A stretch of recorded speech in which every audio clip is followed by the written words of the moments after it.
Hey everybody, this is Rydo and we're back to another live stream of Shadowverse. Today is Friday, September 4th, and we have stuff to do, so let's hop into this. Let me just adjust my pop filter a little bit there. That probably was louder than it should have been. So, accountability section wise, I'm trying to go back and finish some failed projects that I started almost like 2 years ago at this point. What happened is I tried to do a Raspberry Pi computer build, mostly modification of a case, and it really devolved down into just doing actual woodworking, and at some point I hurt my hand, and then at some point after that I hurt my back, and after that it was just like, oh, this thing has just gotten put so far back on the back burner that I haven't gotten anywhere to it. So a couple things have changed, and now I'm trying to finish that project up. I'm also receiving parts for my new computer and setting up and downloading the software, which there's some multitasking certainly that is happening there, in the fact that I can intentionally start something downloading on my computer and then go work on building the Raspberry Pi case some more. In the end, what I found, and here's a tip I suppose for anybody what to fix this, is that working with wood was just, even though the wood was like really thin wood, it was basically an art box from just an arts and crafts store. That was just too much of a mess. There is a newer case that is really spacious to hold the Raspberry Pi and the official 7-inch touchscreen. It holds it using like plastic straps, which is a little weird, but it seems like it's gonna work. So I'm squeezing in like the speaker system, which the circuitry I have for the speakers are particularly. See, do we want to do all 8? No. Let's just do one. Let's just keep going with doing one at a time. The speaker amplifier circuit has really small wires, and so the power cord that I soldered onto it, the wires broke on that. So now I have to try and find my solderer and the solder, and that's part of the problem too, is that I've just got a pile of things. Although this project is taking a lot of those things, or at least theoretically will take a lot of the tools and things that are around what an IT person might use, and putting it in a Samsonite briefcase, an old plastic, mostly plastic Samsonite briefcase, that I'm not sure you could really get it, or something similar to it. I feel like you probably would end up getting something that looks less plasticky and less rounded on the edges, and more, but yeah, it kind of is almost like a suitcase in its plasticness. So you might find a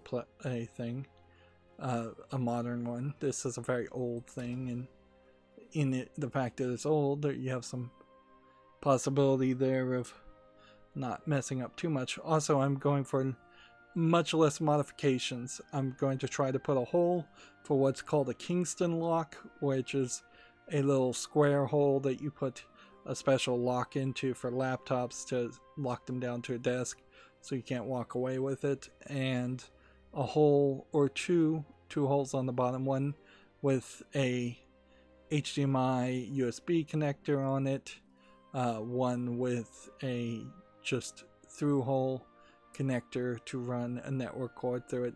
So in theory, this could be a briefcase you could bring to a facility, lock to a table, keep it locked because it does just have a default lock itself, and have it doing whatever kind of network or IT thing it needs to do without people being able to walk up to it, look at the screen, look at the device.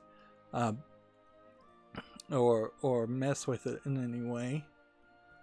So kind of like an insecure facility which often in IT work, that is the case, is that you run the risk of putting a laptop down somewhere, and some low-level temporary employee or intern or something, somebody that's about to get fired anyways, just grabs the laptop and runs off.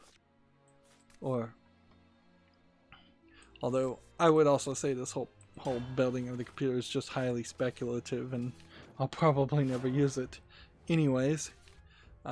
But I want to finish the project. I want to feel good about finishing something. I got my computer case, and boy, am I a wimp these days as far as lifting computer cases. That thing was heavy. Really, really heavy. More heavy than it felt like it should have been. But it probably really is only at most 35 pounds. Which even 35 pounds empty would be fairly heavy case. I got a pretty big one, something that I think can last me a good 10 or 20 years. Computer cases in particular have managed to last very well for me. In fact, the only real reason that I upgraded is because I wanted something with a little bit more soundproofing and that had like USB 3 connectors on the outside panels versus USB 2 connectors on the front side panels. Not that I ever even use that, but it is probably a decent time to upgrade. Although maybe not the greatest time, considering how there is this new push to go to a like 12-pin connector for, I think, NVIDIA graphics cards, which would mean that the power supplies would change somewhat, and if the power supplies change somewhat, I wouldn't be surprised if some other things changed. There has also been a slow move to have more and more cases where the power supply is at the very bottom instead of having a very top heavy box, and more fans at the top of a case to exhaust from the top, as far on top of being exhausting from the rear, and just more design, frankly, to have room for radiators if you're going to do all-in-one radiator liquid cooling or just liquid cooling radiator stuff. I certainly could have gone crazier. There was like one case for an extra $100 that would have held about 18 hard drives. I think that's 3.5-inch hard drives, which is not really what I would want. Like, because I still want the hot swap bays and the server case for my server that would hold all the hard drives, but having the opportunity to get what I got, which can hold 8 hard drives, is reasonable. Like, it gives me a backup in case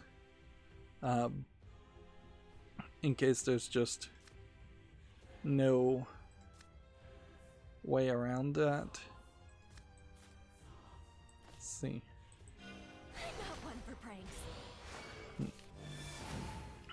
Yeah, it lets me, in case my server case just broke completely, the back planes stopped working, and which I probably at that point could not replace. I couldn't probably easily replace the back planes, the little proprietary parts of that case, and continue to use it if that part broke. That's pretty much the only thing that could break in the case, though, short of someone just taking an axe to it and destroying the metal, which, heck, in movement, that very well is possible.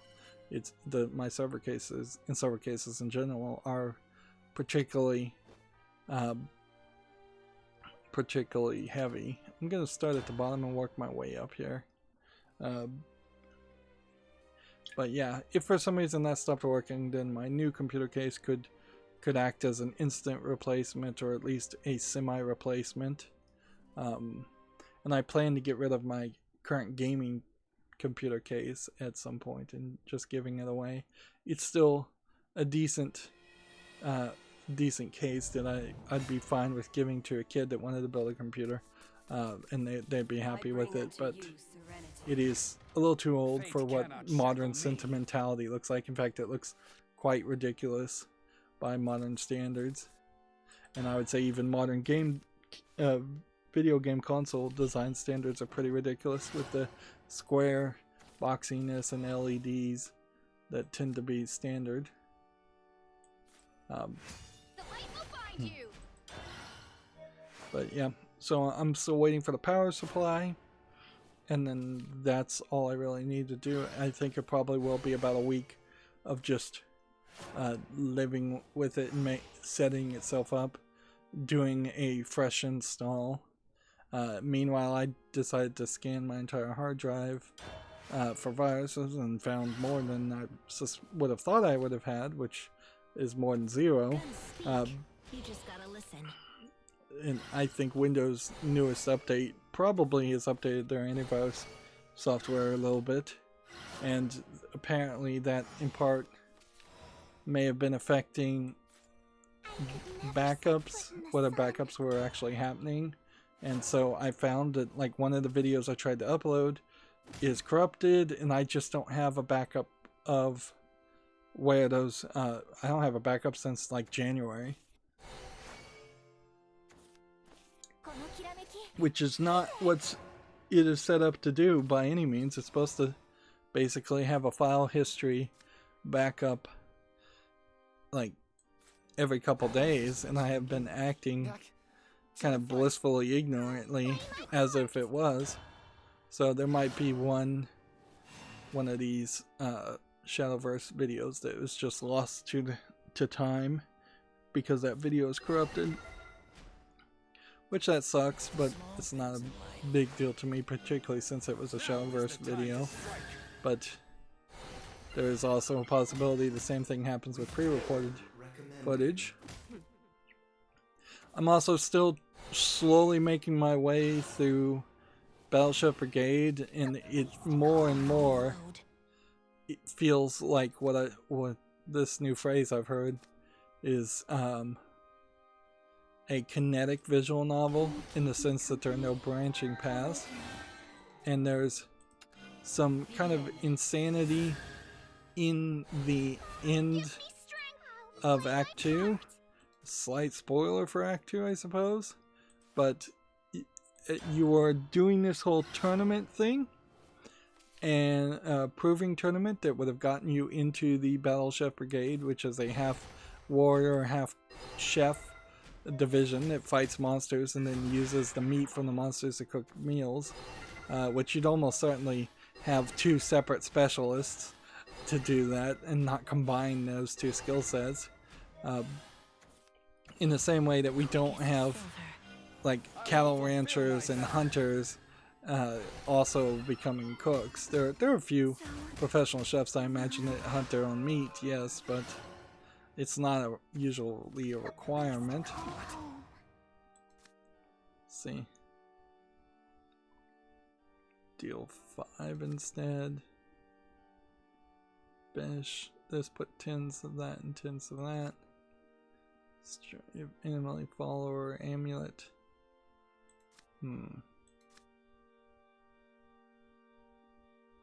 Summon. Okay. So let's see if we can do this. Which that would have triggered this, or I would have thought that would have triggered that, but it didn't. This.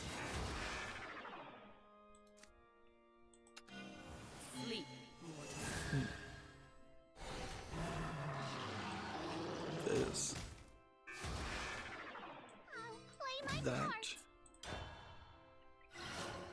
That. So you're doing the Proving Ground tournament in Battleship Brigade, and then it just kind of abruptly ends, and that's the end of Act 2 of 6, or Chapter 2 of 6 is what they call it, but I would call it an act more than a chapter.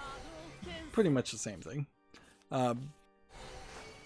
So it is really just like a weird abrupt twist that acts as this major speed bump of the story, and I don't really know the reasoning behind it. Alright. Well, let's see what this does. A place to call home. Now, how many have been destroyed?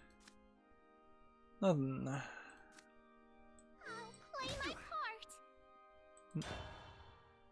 Somehow this guy is still gonna end up winning. Even though we have like 10 damage here. He's gonna figure out some way to play something like this and win. Power of mortality. So yeah. Battleship Brigade still feels like an incredibly slow game that seems to be interested in telling a pretty boring story instead of focusing on just on just giving us a bunch of puzzles and challenges. And one of the things is there's a kind of like practice section called Hunt, where you go to different places and hunt different animals, and through the hunt you manage to through the hunt you get sent to an area that is just never accessible in the main challenges. So, and they do that 5, 6, maybe 7 hours into the game. So I'm like, why have you not been varying it up or having me specifically do some of these other areas before this point? They really are holding everything very close to the chest. As for the other accountability section, I should have been playing more of Shadowverse. Just generally, I'm not going to really do too much of that. But we are making decent progress as far as getting the story mode done. And I do think we are probably 2 to 3 weeks at most before I have done all of the main story sections and gotten as much reward as possible. Which is fine, like good. That makes things fairly easily. And so I think that's about as much catch-up as we can talk about. Yep. Since I'm building that Raspberry Pi computer, I needed to download the newest version of Raspbian OS, which used to be called...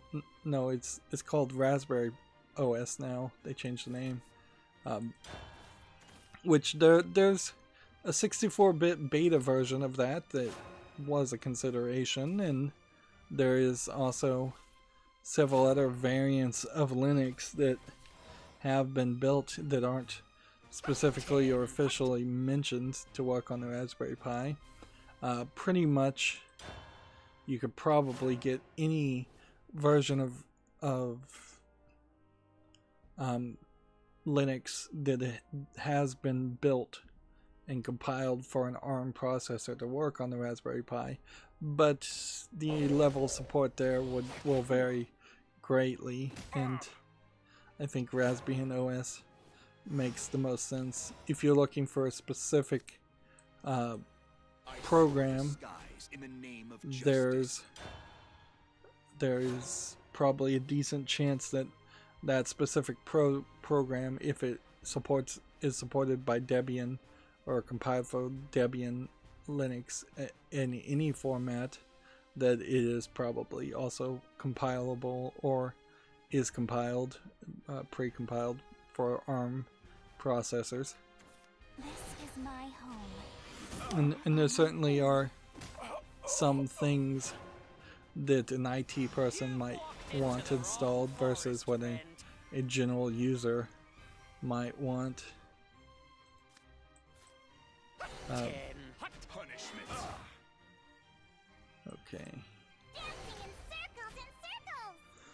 Do we want to attack?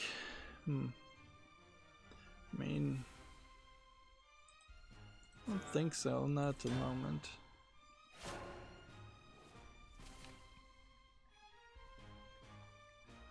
And at a certain point, like the penetration testing version of Linux called Kali Linux, which is overcomplicated, and it would take a lot of expertise for people to figure out how to use it and use it safely and not get caught using it. It's something like that that has like password crackers and things like that would try to brute force passwords, would be going on a Raspberry Pi processor, so it would be incredibly slow at that point. So there's really no justification for that. In fact, the whole design of this setup really screams for having room for a laptop on top of it. It's like you can have this whole design and this whole system ready to go, but really you're better off just using a laptop. But there might be a split attention there too. I could see taking a laptop out of a case and putting that somewhere different and working off of that directly, and then having a Raspberry Pi act as its own system.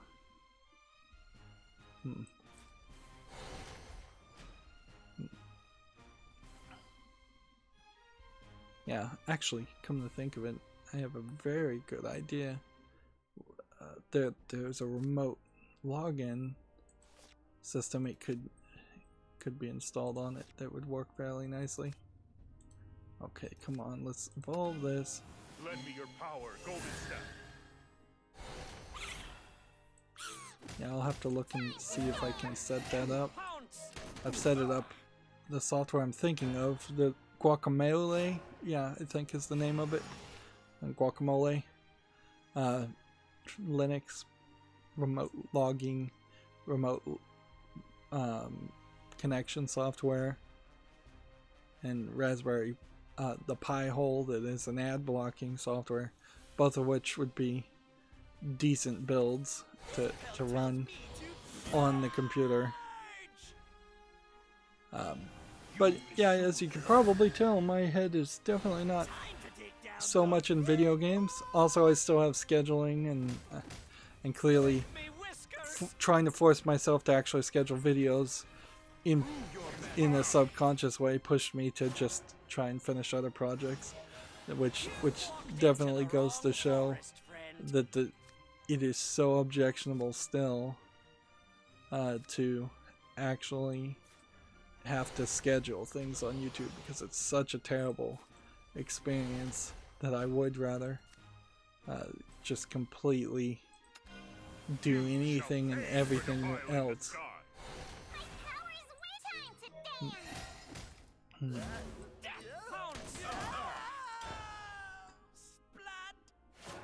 Let's start talking about video game news. Gamatsu has an article here. Media Molecule's co-founder Alex Evans is going to take a break from game development. Evans hopes to pursue ventures outside of games. Yeah, I imagine we're going to see a lot more of this, frankly. This is Media Molecule made Dreams most recently, and they've been running for 13 years. So they made like Sackboy also.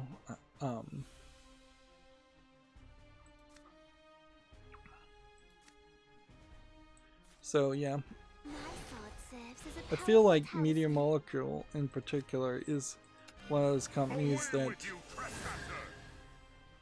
probably isn't anywhere as successful as it might seem on first glance, because Sackboy and Dreams were both basically directly funded just to be these cool looking like game demo experiments for the PlayStation and exclusively for the PlayStation. So yeah, he probably seeing the writing on the wall and doesn't want to end up doing the same thing for another 3 to 4 years of making another experimental non-game. I did hear about a previous story that we talked about on Wednesday. The company Vlambeer said they were going to shut down. It does turn out that the two founders of Vlambeer really didn't get along that well, which doesn't really mean anything.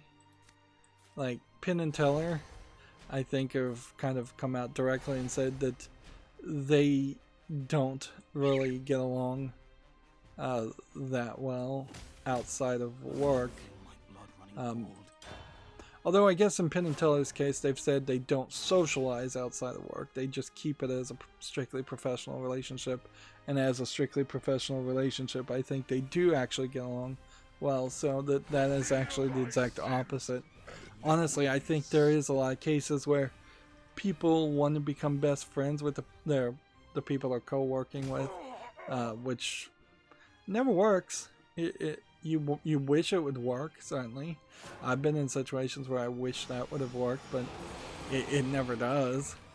Like, there's just this contending force there where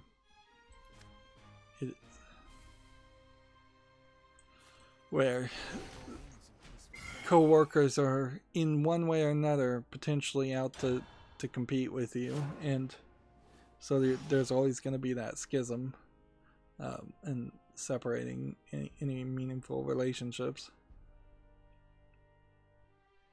And at a certain point, the best I can figure out is that humans do fairly well to have a family group that they go home to and complain about their coworkers, and a family and friends group that they go home to, and then they have a work group that they go to work to complain about the family and friends group. And it is, for I think a lot of people, if not most people, a system where you really just like to complain about things and complain about people. So you just need that way of venting. Moving on, Gematsu has an article. Astro City Mini Final 13 titles announced, so all 36 titles have been revealed.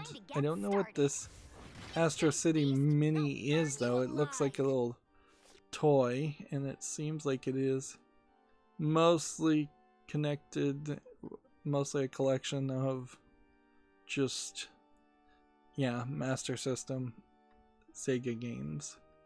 Yeah, these are almost the exact games that are in the Mega Drive collection on Steam. And they just kind of sell those same games over and over again because they've cleared the rights for those and they own them outright, from what it seems like. Although I will say there's probably 1 or 2 games extra here.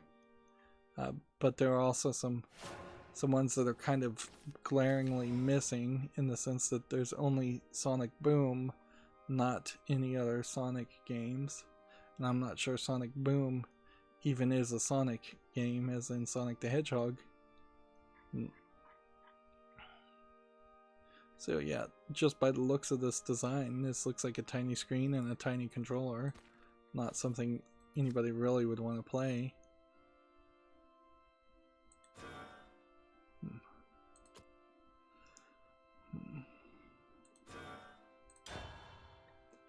Probably should have played that. Yeah, we have a game on Steam called Counterfried, which looks like it is an asset flip survival game. Early access, free to play, English. I did log in this time, so So now I can put games on the follow list. Some of the games that I had set aside to put on the follow list were already on the follow list, but that doesn't really mean anything. Doesn't really matter. Next, we have a game on Steam here called Sanguine Melancholia, which looks like a RPG Maker low effort game. It's free, so I guess the price is right. English only, although I am not 100% sure that this isn't a prologue for a different game. Well, if it is, then the different game is not out yet.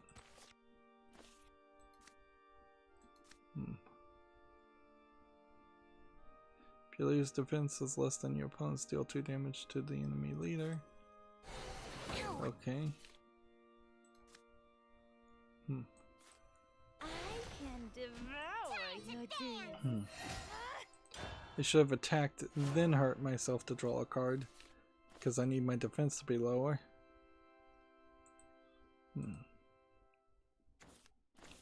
Next we have Dream Gallery, which is just a jigsaw puzzle game.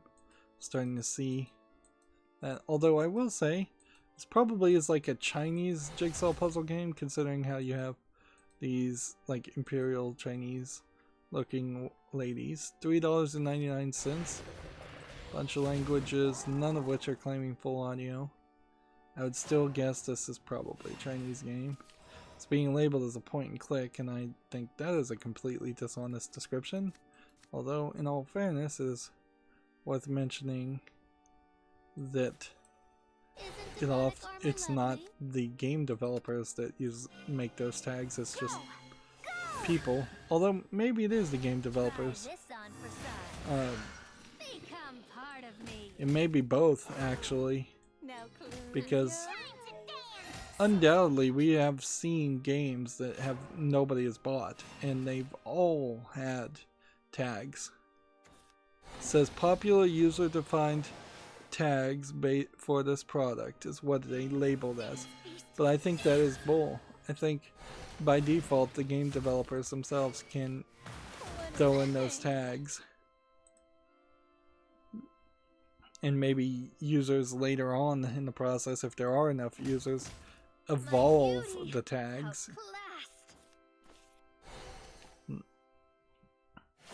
That'd be an interesting thought if users on YouTube could define the tags, although I don't know how many who would really bother to do any of that, because that really is a waste of time. Yeah, I really couldn't imagine there being a good reason to do that. Hey, check this out. Wanna try the devil? It's good, isn't it? Time to dance. Let's see. Next we have Malvin's Prehistoric Adventures. Just tagged as a puzzle 3D game. To me it looks kind of like it's just a low effort adventure game.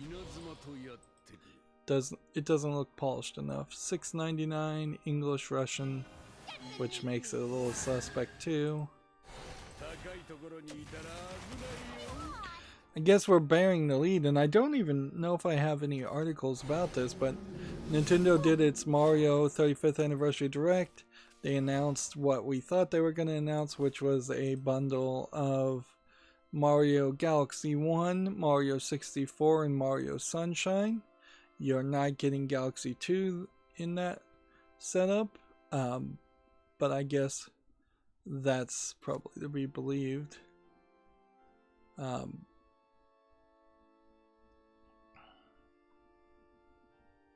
There is also, I think, a matter to mention in that it is a limited launch and it will not be available for a long time, so it definitely does seem like they plan on reselling you those same games multiple times. I think each of those 3 games have their graphics updated to 1080p, and it will just be a big question about does Mario 64 actually control with the Switch controllers well? Does Sunshine control with the Switch controllers very well? Galaxy really would have no excuse not to work well with the Switch controllers since it was a Wii game anyways. If they were going to do a sequel of this with Galaxy 2, I don't know what else, what other games they could bundle into that. Because after Galaxy 2, you're talking about like new Super Mario World, which that is, I guess, the assumption, and it might just be a bundle of those two games and not have a third game, or a new Super Mario Land, or whatever the next one is.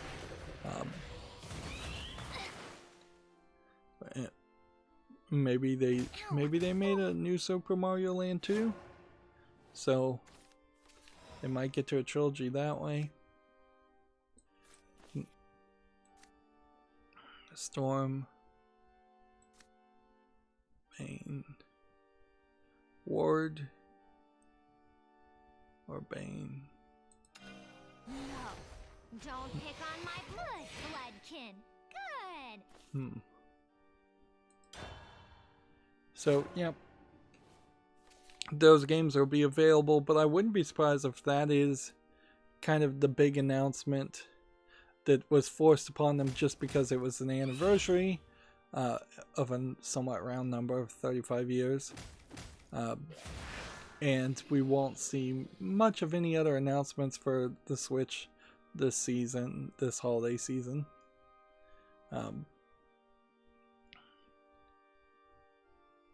But yeah, it is a weird position that you're in.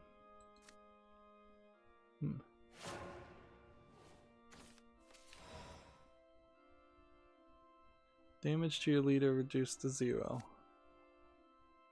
4 to an enemy follower. Alright, well.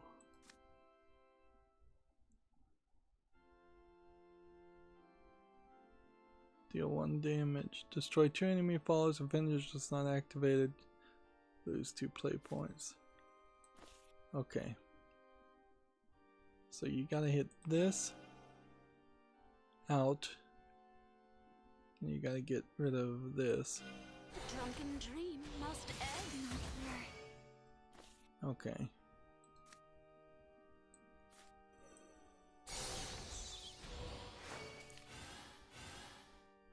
So now we have Ward. So now what do we do? 2 and 4. Oh, poor little creatures. He has like 8 cards. If I could make him draw all the cards, I'd win. But that's about it.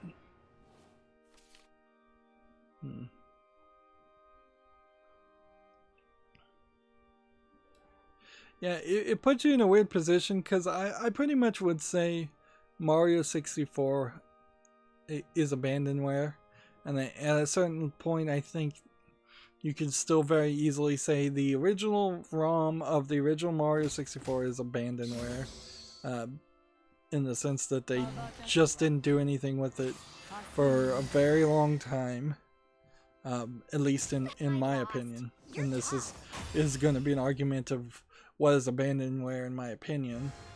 The fact that they've finally realized because of an anniversary that they want to resell it, I would say, well, in my opinion, Mario 64 as a game should be public domain, and the people who made the Unreal Engine Mario 64 game should be perfectly allowed to sell that and release that, and Nintendo can compete and put their version out that they change and modify, and their new version should get 10 to 15 years of copyright protection, which I think 10 to 15 years for copyright protection is about as much as I'm willing to give almost anything these days.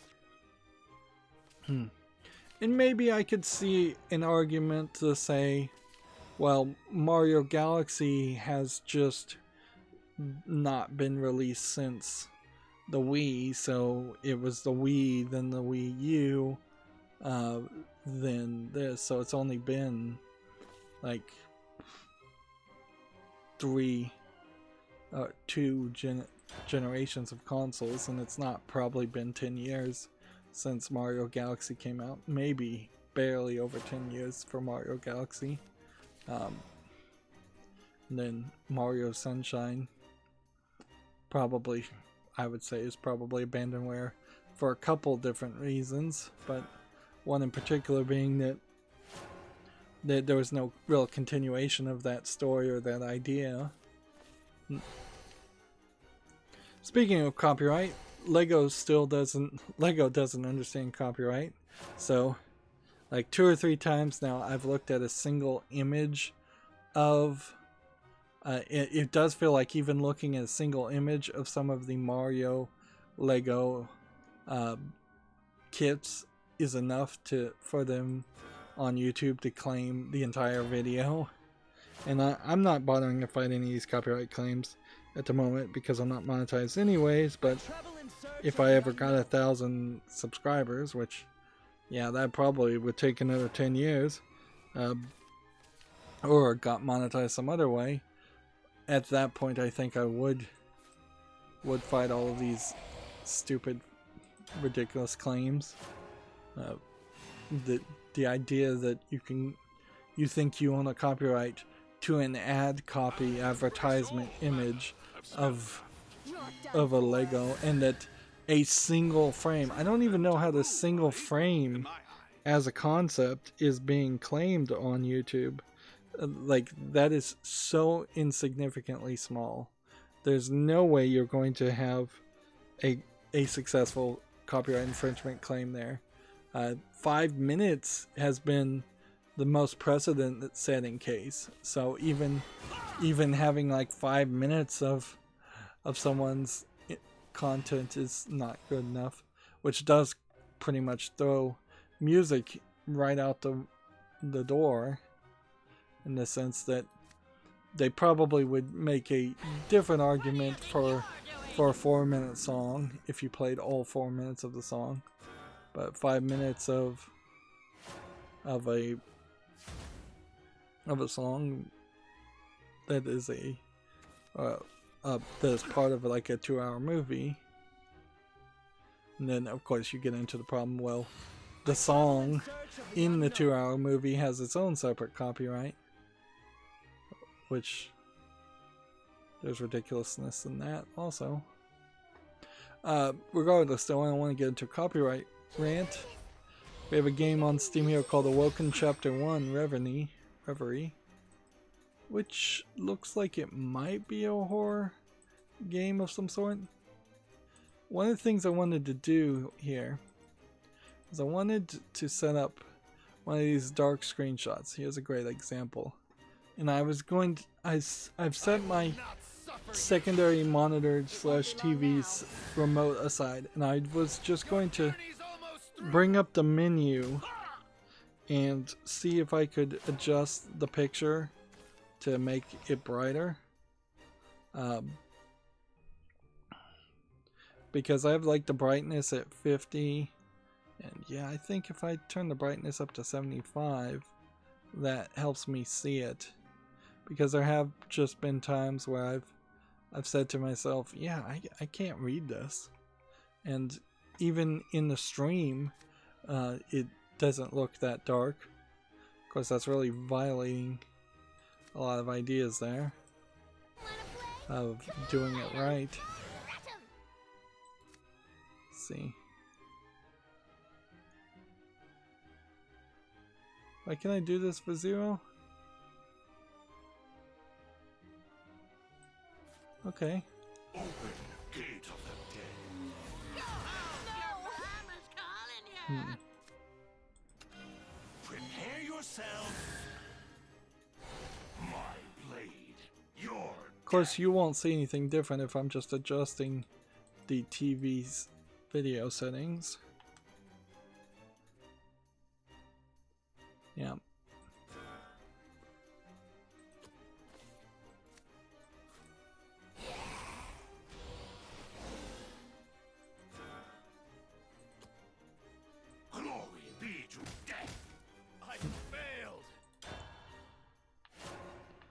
go. Well, I think that may have adjusted some things in my favor.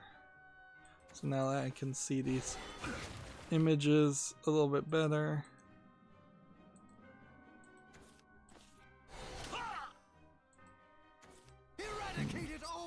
Although, in all fairness, a lot of these dark screenshots are still just dark screenshots. So, like, after adjusting the settings, I can see this a little bit brighter, but it's still, most of the screen is in blackness, and nothing's going to fix that. As far as Awoken Chapter 1, I guess I'll put it on the fall list. English, full audio. And I can definitely say now this blue looks incredibly blown out and unbalanced, which I guess that's just the trade-off. I also changed the gamma to a lower number so that in theory things could be brighter. I'll probably regret making those adjustments.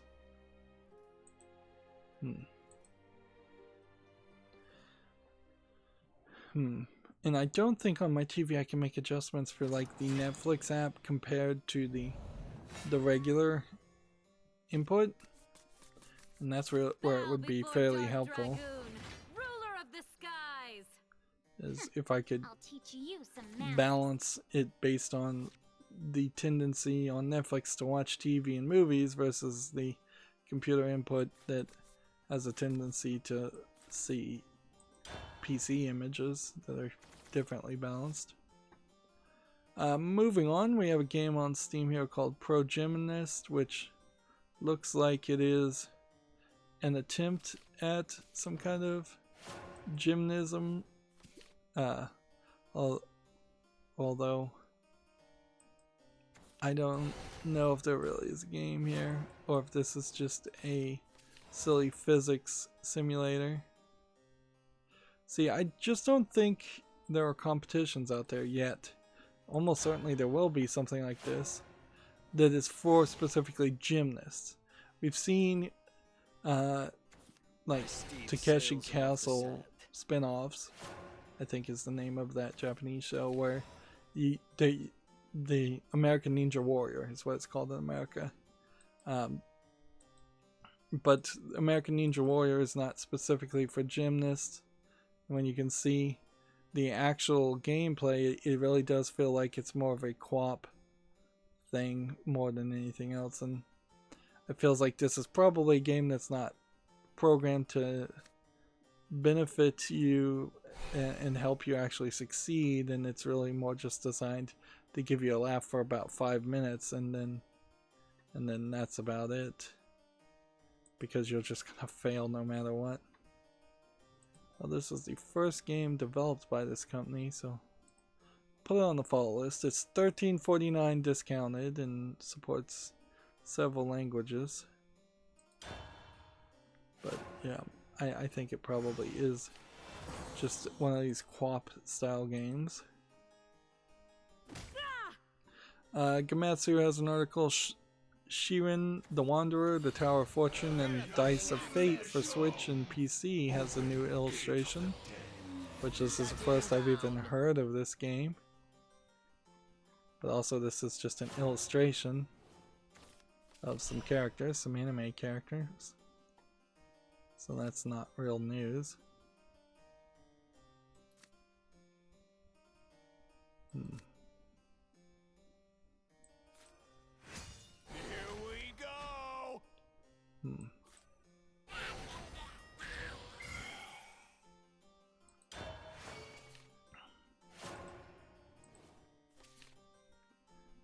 Here we have a game on Steam called Leon's Identitat, which might be a walking simulator, or it might be a point-and-click adventure.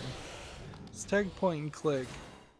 First-person adventure game which rigorously unfolds the drifting off of a young man into an alt-right radical scene and his unexplained disappearance. Interesting decision there to make a game that would be fairly controversial. English is not supported. It's free. It's German full audio. So this might be more from a German game developers. So what a German game developer means by alt-right may mean very much something different than what is meant when, say, CNN says alt-right. You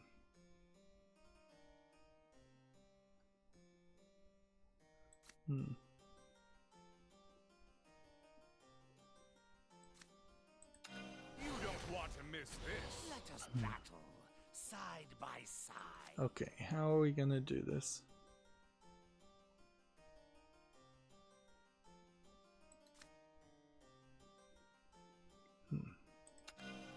There's a lot more where that came from.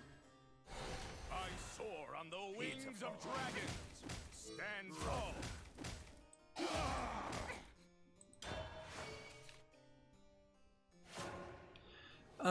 This still feels very much like this would just be a Vanishing of Ethan Carter style story, and it does feel like it would just be a controversial story. I would be a little worried even covering that on YouTube, because if it is a German game, maybe it won't have any like Nazi references or imagery, but very possibly it will, even at that, because they've kind of finally said that games can have those what they call unconstitutional symbols, which they constitutionally have banned in Germany, except for in rare exceptions.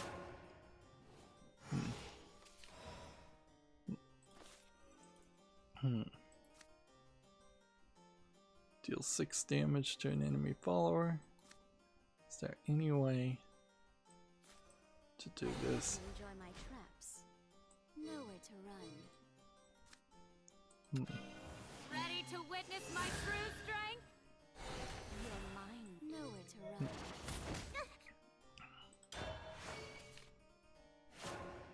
Next, we have a game on Steam called Patricia, which looks like a first-person This victory horror is a game testament to your strength. where you're seeing a lot of flashlights being highlighted. At a certain point, I don't know if I just don't want to see more flat 2D escape the room style puzzle games instead of seeing people just use Unity or Unreal to asset flip a game like this. This is free, so I guess I don't need to cover it. It's English full audio, so check out Patricia if you're interested. Has this developer even made anything else? No.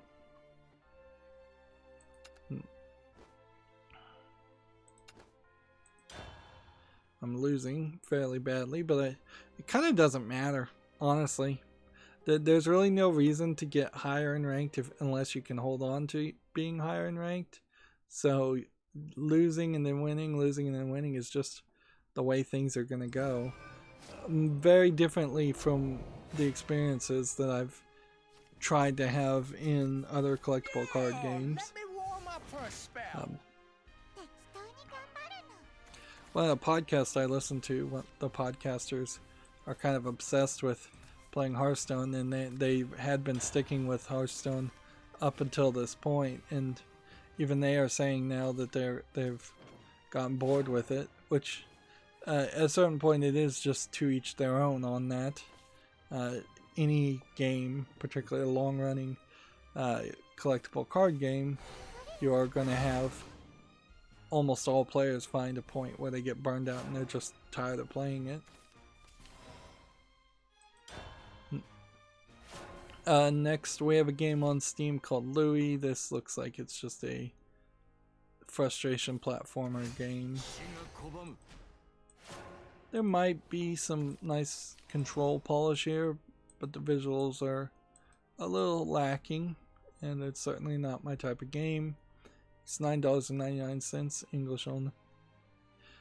I'm gonna definitely have to think hard next time I see a game that compares itself to Cuphead. Although usually what this means is that the algorithm is just an idiot. Like the algorithm on Steam is really, really bad as far as comparing games to each other. And one of the things they might want to consider is comparing a game that's 99 cents only to a category of other games that are 99 cents, or at least comparing games that have only sold 1,000 copies to other games that have only sold 1,000 copies, and use those as factors. Although that may not be particularly fair, it is really ridiculous that the vast majority of platformers by its algorithm get compared to things like Super Meat Boy and Cuphead. And it does have that YouTube style of manipulation feel to it, where it feels like the algorithm is just intentionally designed to push everybody to buy the most expensive, the AAA games that are out there. And particularly on Steam, that makes very little sense, because almost everybody who wants to play Cuphead will have already bought and played Cuphead.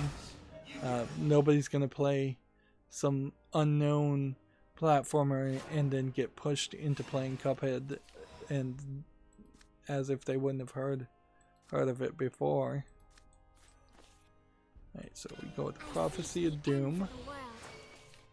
Now it's all about subtracting the cost of this. Here we go. So we're gonna just spell boost every time this strikes.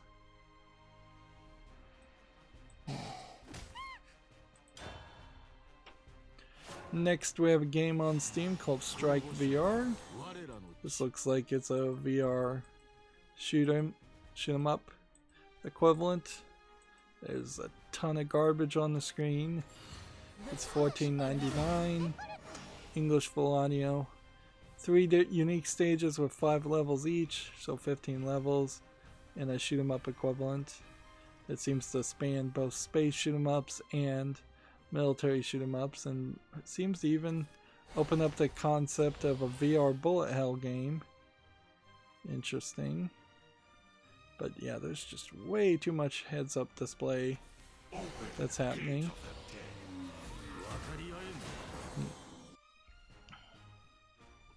Let's see. Gamatsu has an article. Immortals Phoenix Rising has been listed for December 3rd release at the Microsoft Store. New details and screenshots. This definitely looks like a Kid Icarus game. If anybody was ever going to make a Kid Icarus game, or a game kind of built around Icarus.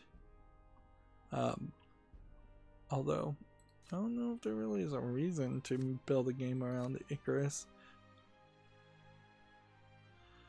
Spell boost some more. This is your fate.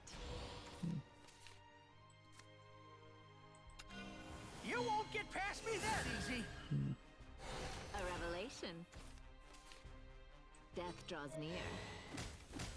My time has come. Then hit here, and hit here, and then the turn.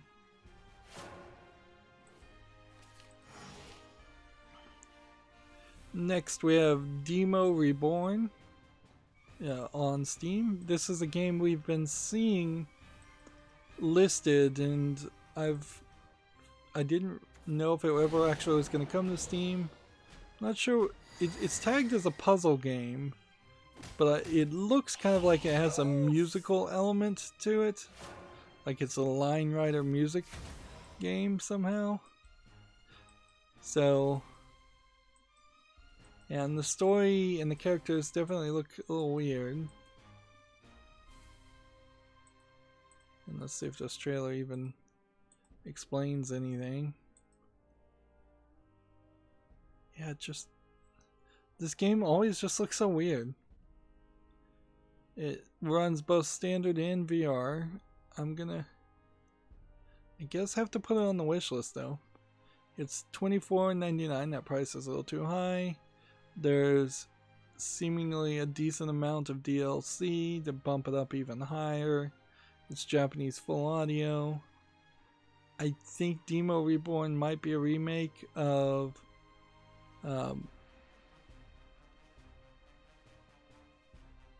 Yeah, it is just a remake of the first game, which demo on Steam was not listed. And yeah. Apparently to get the complete edition you do need Prime Pack 1, 2, and 3. Let's see.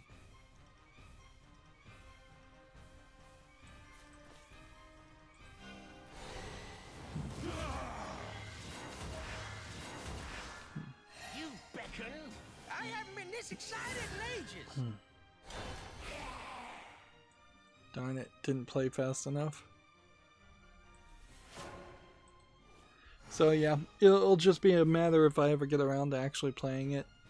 And I probably should really hesitate. This is an interesting card back that they've got.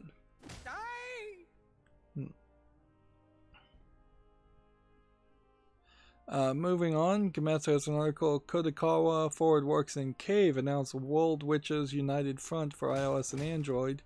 So it's like 3 different companies. I've heard of Kodakawa. I haven't heard of Cave Interactive or Forward Works. And what kind of game is it? Can't tell. It's probably some kind of free-to-play gacha game by the looks of it. There's a lot of anime girls being promised.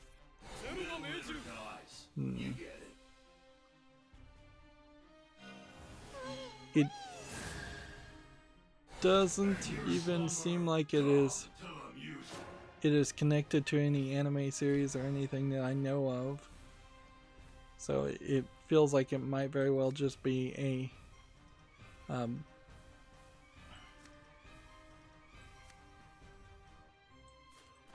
it might very well be a new product or 4.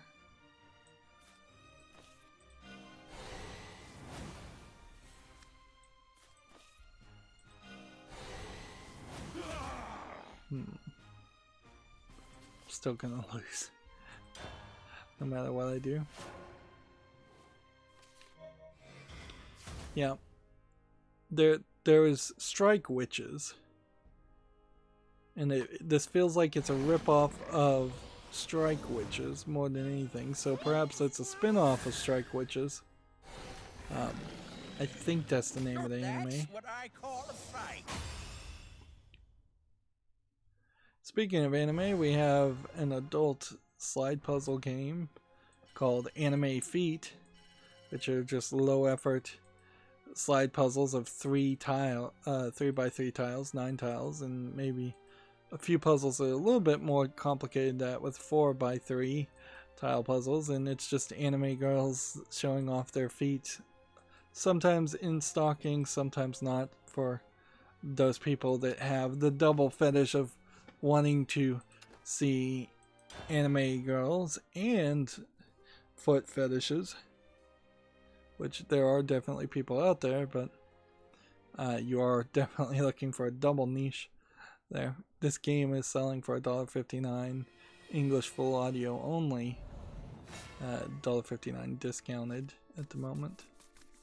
To arms! We are seeing less and less of those types of games, but they still definitely exist.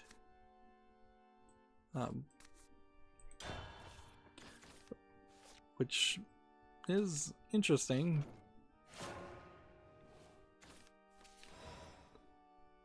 I guess they're the canary in the coal mine still, as far as whether censorship / curation ever starts on Steam, because the low effort slide puzzle games should be the first ones to go. The funny thing is that if anything gets pulled from Steam in the next 10 years, there's a decent chance it would be something from like Epic or some major company that just wants to have a fight against Valve and Steam, instead of just a low quality game, because that's how it's been in the past. This is our way out. No one gets past me. Too slow. Next we have a game on Steam here called The Grand Lord, which It tastes better than looks a little bit more visually polished, or at least diversified in its gameplay mechanics, might be a better thing to say. So I can't just write it off as an asset flip, even though it is fairly low polygon. Looks like there might actually be a game here. It's $3.99, English full audio. I'm gonna stick it on the follow list.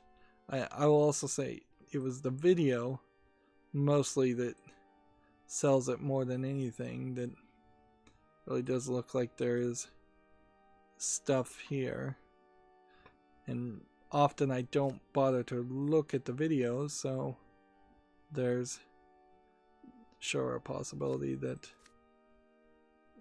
I might be mistaken. Alright, well, No one gets past me. kill this, do this, Assemble! do this, This is and our do way out. this. I could have killed that, actually.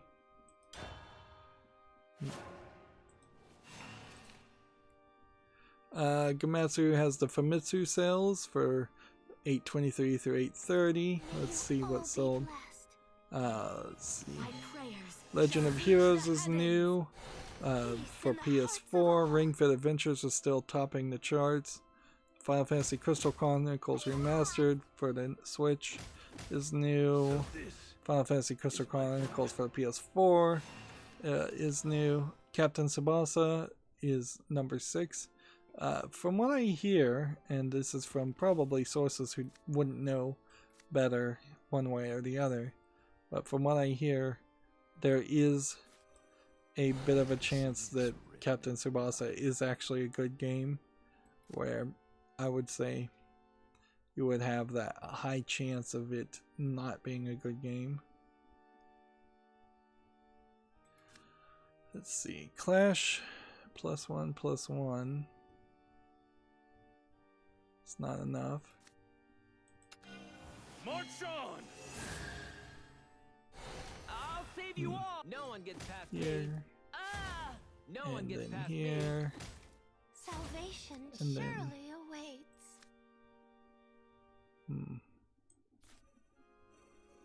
here, Just passing through. and here. It was nearly done. See, they also have Jump Force Deluxe Edition, Captain Tsubasa for PS4.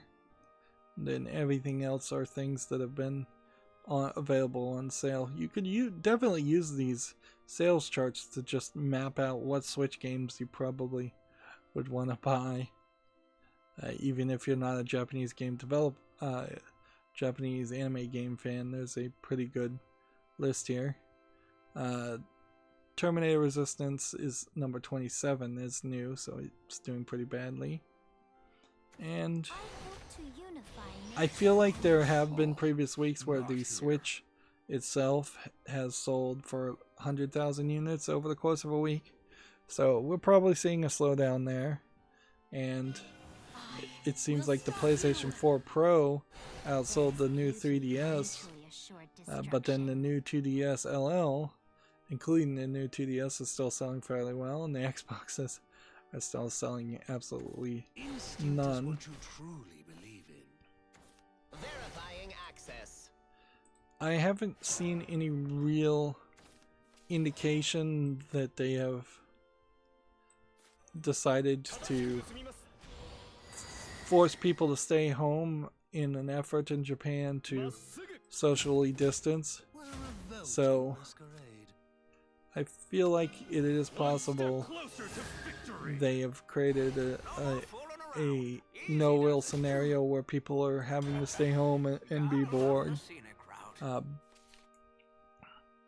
There have been stories in the past when there were like hurricanes and floods that the employers still said if you want to get paid you have to come to work, even in extreme situations. And I wouldn't be surprised if the dirty little secret is that that is exactly the same that's happening now in Japan, and that would explain no real increase in sales for the Switch, Also, maybe they are not working and then they just don't have any money, so that would also explain, that would also be a reason to explain why the Switch isn't seeing particularly high sales. Renounce hypocrisy.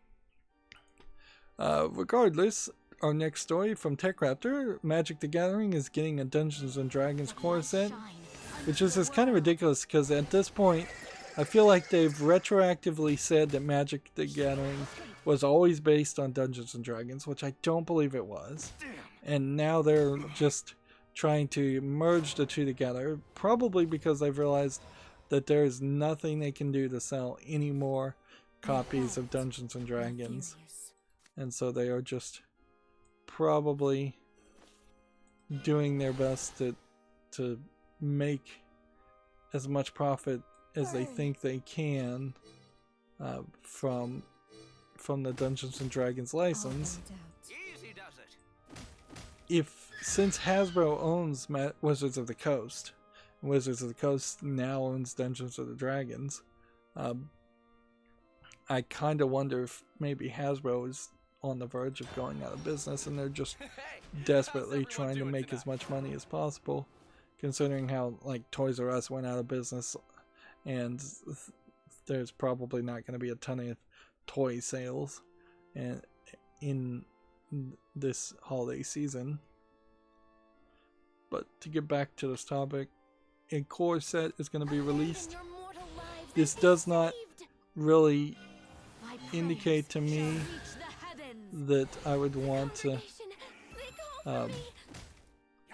Zendikar Rising. I saw this ad and I couldn't make heads or tails of what the ad was actually showing me.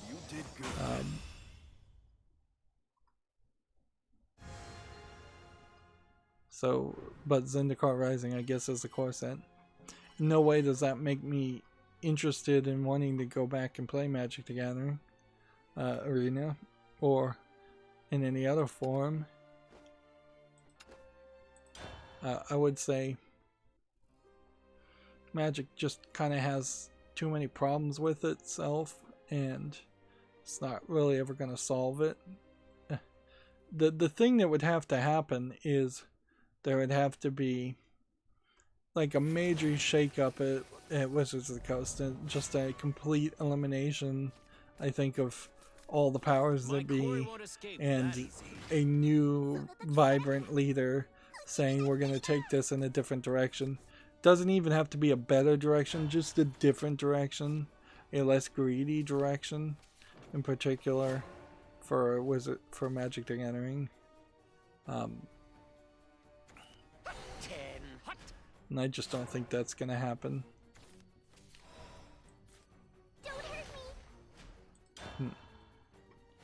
Next, we have a game on Steam called Astrovidity, which looks like it's a platformer where you use magnetic abilities. And while I may like one aspect of this art style, in particular this little robot, I don't really see anything else here that interests me. It looks like it is a frustration puzzle platforming game that I just wouldn't be interested in looking at. It's $11.69 English full audio. A game like this also reminds me that in retrospect, I really have no good justification to ever think about going and playing a game like Braid, because a game like Braid has a little too much frustration to get all of the unlockables. I totally missed a lot the first time I played it, and it has this problem of its story kind of being never explained well, and not really having much of a story other than the semblance and pretense of a story.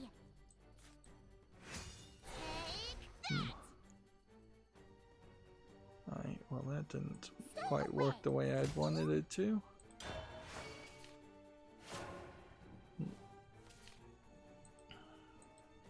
Although, frankly, if I was to go and play something that did turn out to be like Braid, I wouldn't know it until I'd already started playing it, and I'd probably just power through it and end up playing the whole game anyways.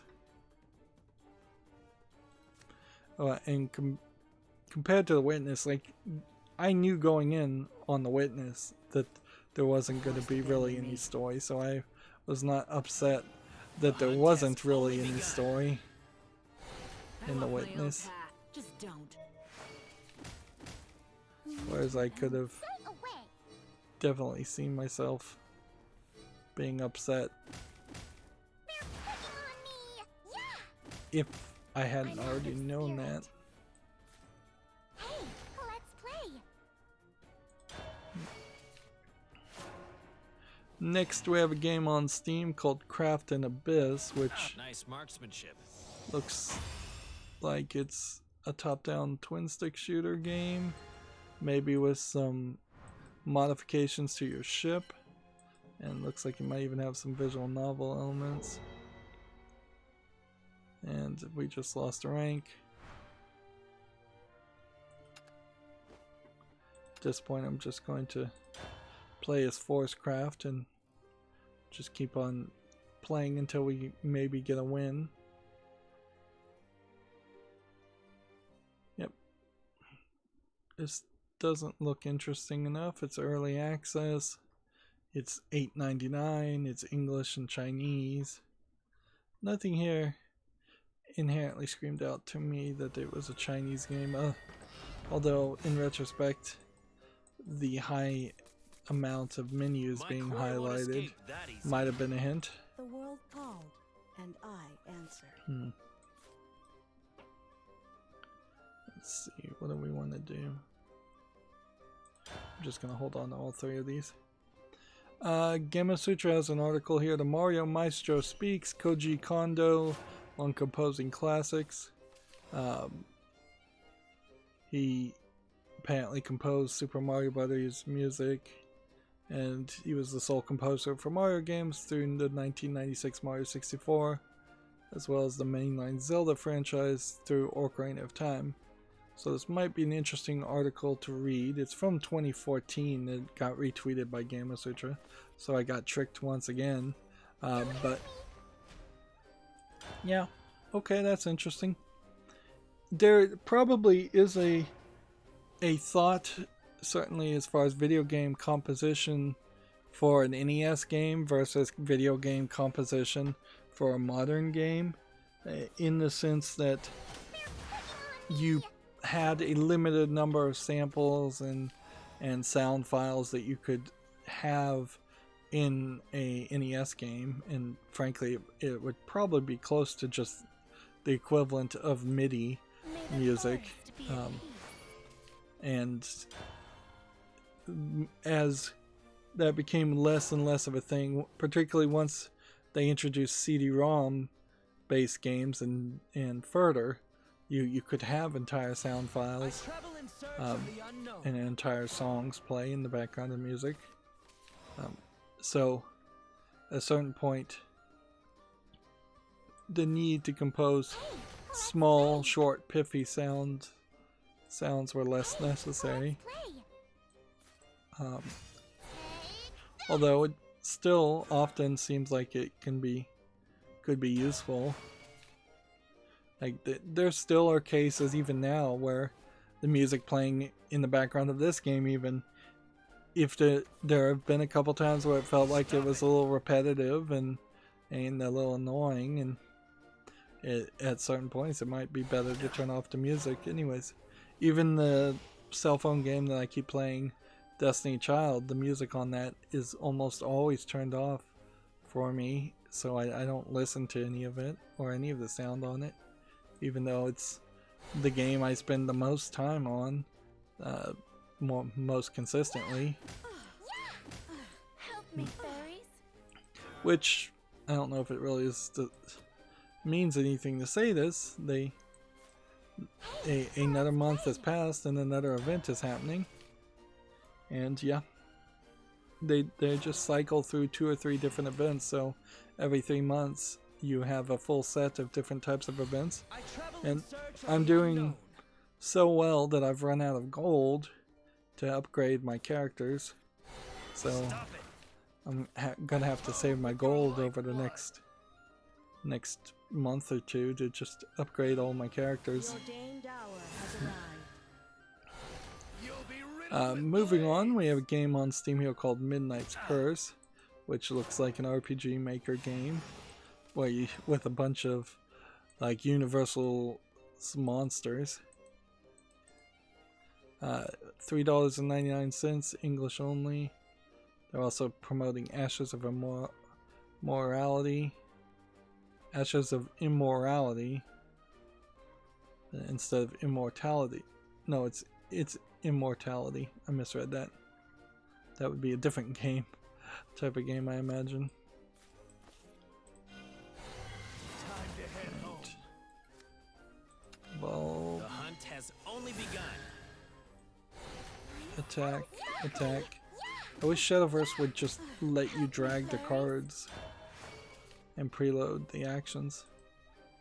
But also, I would like to see a collectible card game one day just let you script the actions. But that would probably be not worth developing. Gamma Sutra has an article here. With profit and revenue on the rise, CD Projekt Red heaps praise on The Witcher 3. I will combine this article with a different article to say also they've announced that Witcher 3 will be on next generation of consoles, which I don't think anybody would have really believed any arguments that that wouldn't have happened. Lies. All of you lies. I'm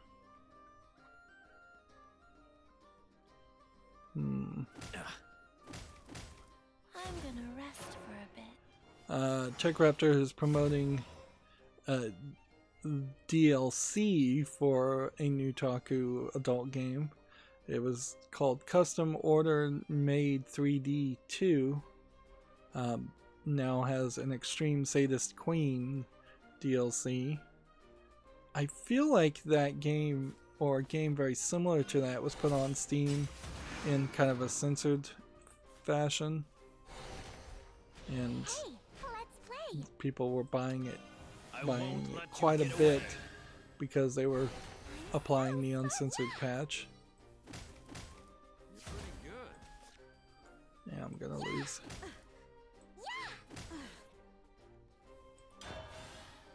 Like, this is the best case scenario for this deck, and it still is not strong enough.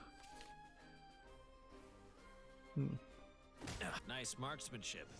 I will say that the Sadist Queen character, who I assume is being highlighted here, and frankly it would probably be YouTube safe to show her because she's just in a dress on a bed, not even lying on the bed, hovering, like crawling on a bed, hovering over potentially a person. She does look fairly well animated, at least in that screenshot.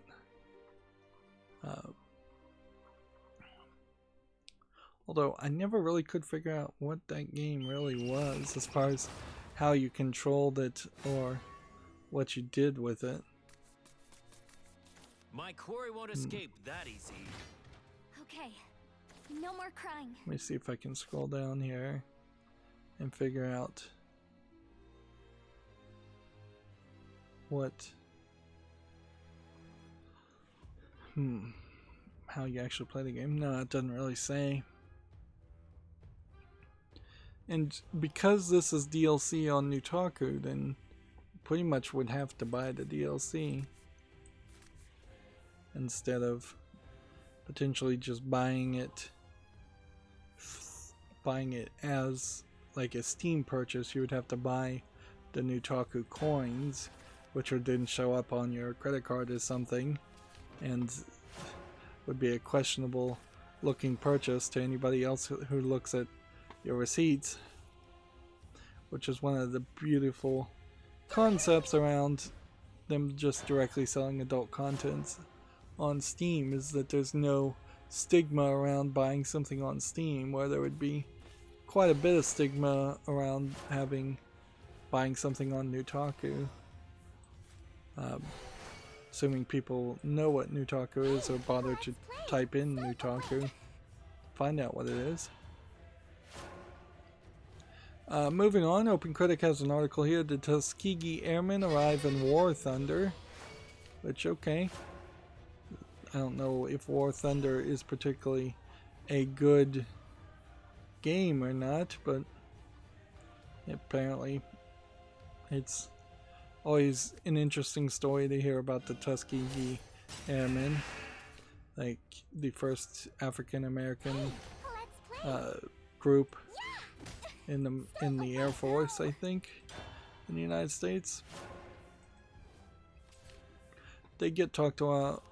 It get talked about a lot in the same vein that the Buffalo Soldiers get talked about a lot, but there's always a decent reason to highlight them. That's the thing about military stories in general, is that there's just so much happening in the military in the United States that you can find more stories and more angles to tell the same stories fairly easily. Moving on, OpenCritic has an article. Despite fans' pleas, Beanox says Crash Team Racing will receive no more new content. So, yeah.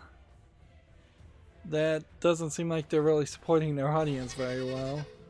Because if people wanted more content and the demand was there and people are making a public outcry, I don't see why you couldn't at least have a Kickstarter and say, hey, we need this much more to make a new DLC, and then when the Kickstarter failed because you set the number so high, you could say, well, the fandom was just not interested. You could at least, in that trick, push the blame away from yourself instead of just outright saying, no, we're not going to do it. That's how half of these like fundraisers, not typically Kickstarters, but there's definitely been plenty of times where you've had I've heard it particularly in like TV shows and podcasts where they've said, if you can get 1,000 viewers, we won't cancel your show, but 1,000 extra viewers, listeners, or whatever, and it's usually closer to 10,000 or 100,000, some ridiculously high number that even if they made it, they would still cancel it eventually. Maybe they'd wait a couple weeks.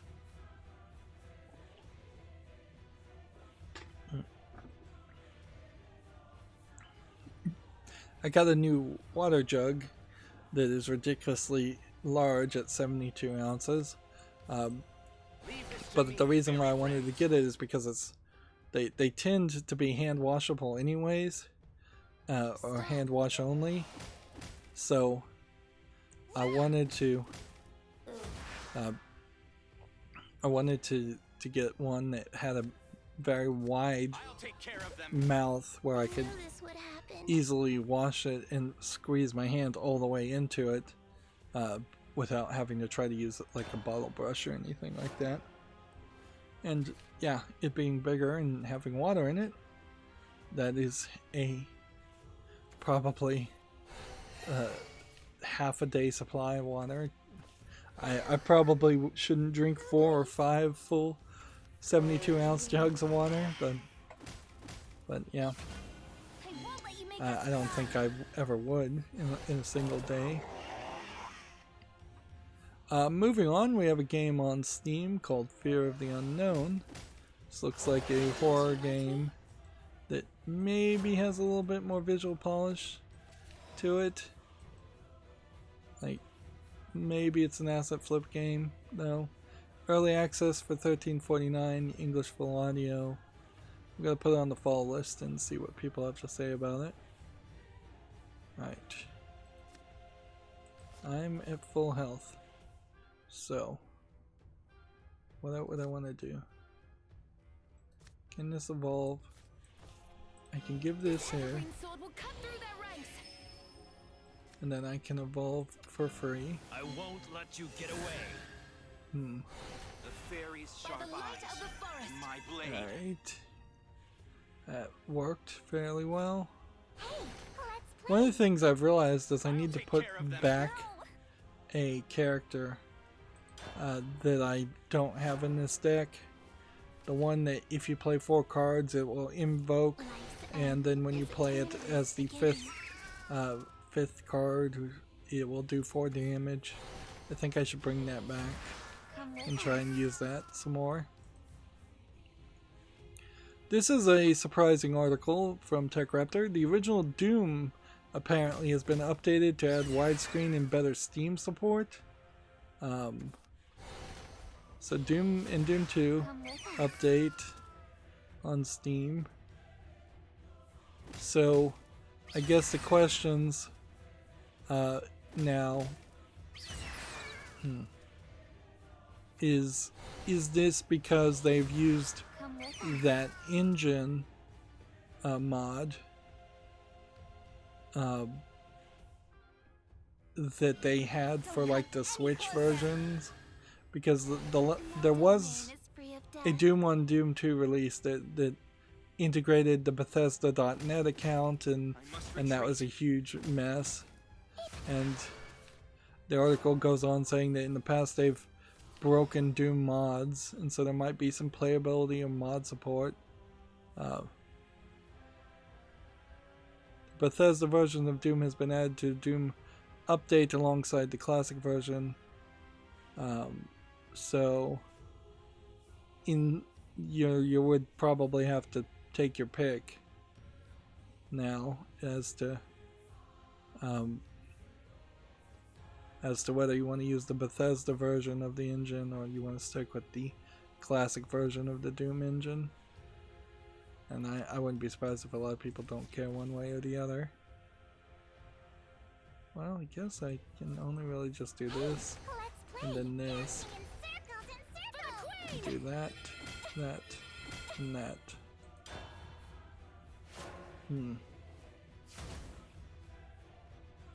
Life's end is eternity's beginning. On the other hand, it probably also has sucked for people who are huge fans of Doom to know that there was a Bethesda version that was playing in 16:9 ratio, and it was not available to them who bought it on Steam.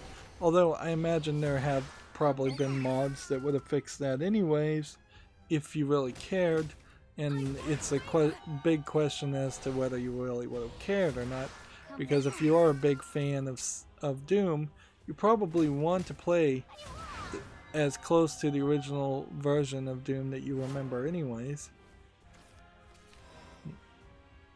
Alright. 1, 2, 3, 4, 5. And evolve. This is the end. And attack. Let's go, everyone. Next we have a game on Steam called Sightbringer. This is published by Digipin, so I know this is a student project. It does seem like the heads-up display is probably too big, and having just 3 hearts might be a little frustrating. I imagine this is a very short student project type game. I'm going to put this on the wish list because I do like to highlight student projects, although for most people it's probably not worth your time. It's English only. It does have a third-party EULA, which is weird for a student project, but whatever. Does it actually even say it's a student project? No, oddly it doesn't say that. But you have to know that it is, because it's being published by Digipin, a school for programming. Do you hear the voices of the wind? Gather here by my side. Alright. This, and we'll go ahead and play this. And we'll go ahead and play this. Let's play. Yeah. And hit that.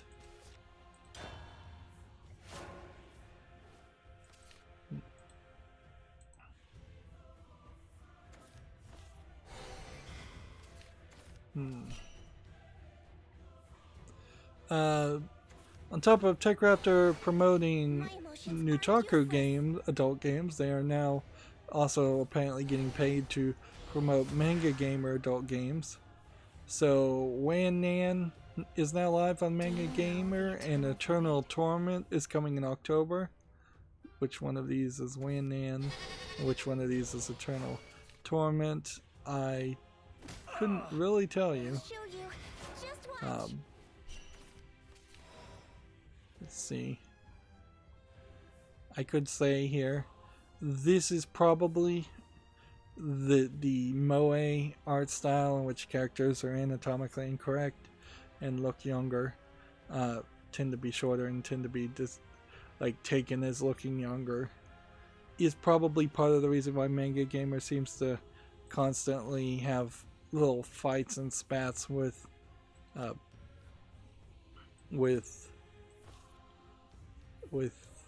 Steam. Yeah, I'm losing my train of thought there. Right.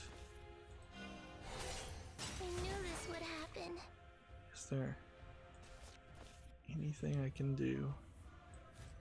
Hey, let's play.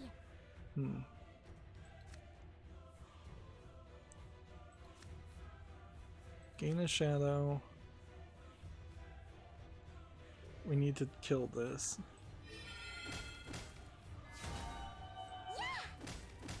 The void will be there for me.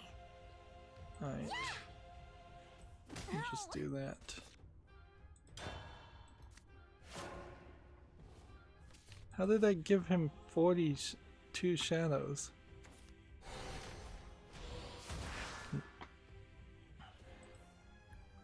Apparently Wan Nan is Wan Nan a la mode. And where is my mouse cursor?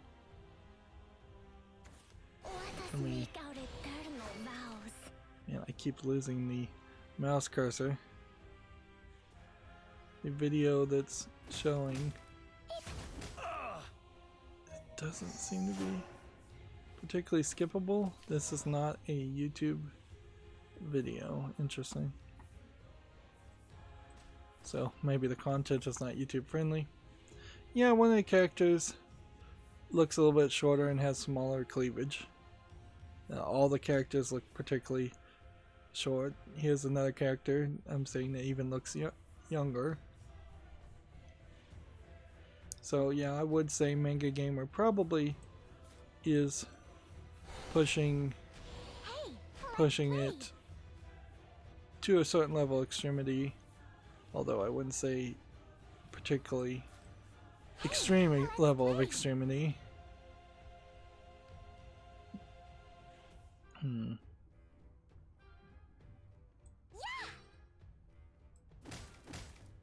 Relatively speaking, at least. Yeah, I'm gonna lose.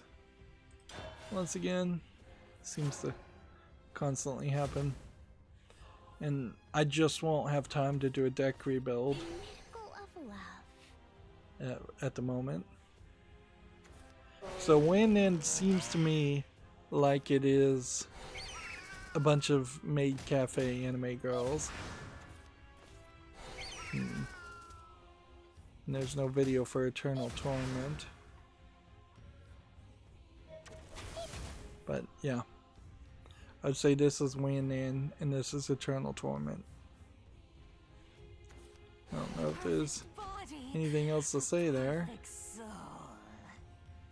But yeah, Manga Gamer perhaps now fully embracing the concept of not trying to sell things on Steam and instead just sell things directly. But they seem like they have been trying to have their cake and eat it too by selling games censored on Steam and then pushing people to go buy the uncensored patch or get for free the uncensored patch from their website. And yeah, Valve doesn't like that. The Apple Epic story has completely died down. I think that's worth mentioning also, that this is just now going to go throughout the courts, and even in the action of terminating Epic's account on the App Store, so like there was no apparent continuation or refiling or anything like that happened. I hope you're ready to escort me.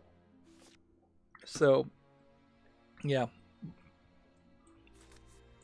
I don't think anything's going to happen for that for a very long time, and you can just assume that Fortnite is going to be effectively dead on the iPhones. And you would think at this point there would be maybe some Apple phone, an Android phone developer that would try to sell themselves really well by saying you could sideload Fortnite onto the Android phones, but no, haven't seen any real push or advertisement for that either. Moving on, Neo 2 version 1.14 update is now available. I think we've talked about this update already, but yeah. Fans of Neo probably will be happy about that, and I think I may be confusing the Neo updates with the Tsushima's updates. There's 2 or 3 Japanese, heavy Japanese feudal era games that are now out, and even when they were announced over the course of the past 6 months to a year, it was particularly difficult to keep them all straight in my head, even though each one of them did look fairly good. Game Master has an article. Microsoft Flight Simulator has attracted 1 million players in just over 2 weeks. I wouldn't be surprised though if sales start dropping pretty fast after that. I feel like the initial interest will be high, and then there probably will be very little like late to the party Flight Simulator people, or there'll probably be a steady stream of Flight Simulator sales over the next few years, but there'll be small numbers. TechRaptor has a article here. CD Projekt Red revenue nearly doubled in 2020, and Good Old Games did pretty well too. Okay. Yeah. So we can see CD Projekt Red had their earnings call probably, and that's where we're getting this information. If anything, I would say CD Projekt Red has managed to succeed very well here by not having any major controversies, only having minor controversies, getting the Netflix series, or like getting good press from the Netflix series that they actually weren't involved around for the Witcher Netflix series. They weren't actually involved in that.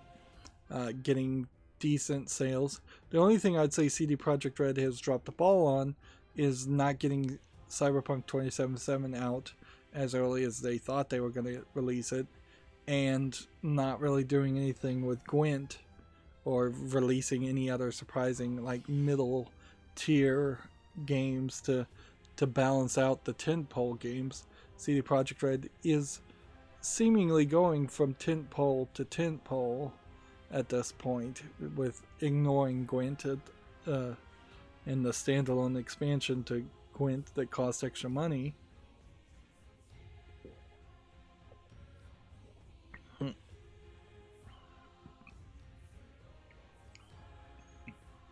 Yeah, it feels like they should have put out some kind of indie thing, or published something, or tried to be a publisher.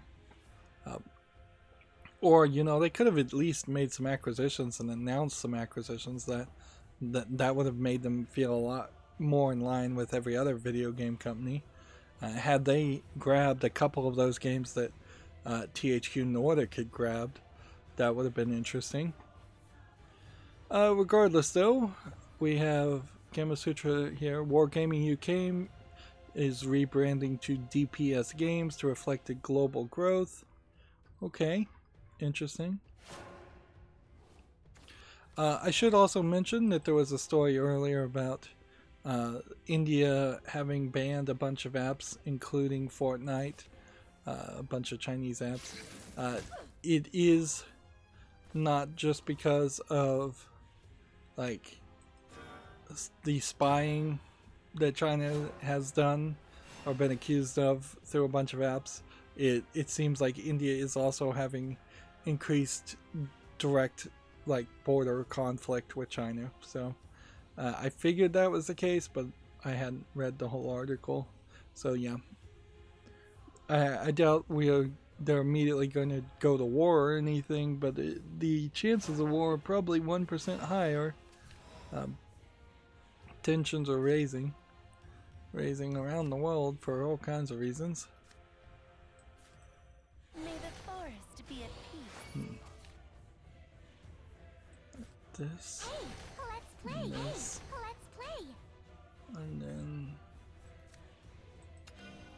The hunt has This. only begun. Fairies, don't help me, fairies.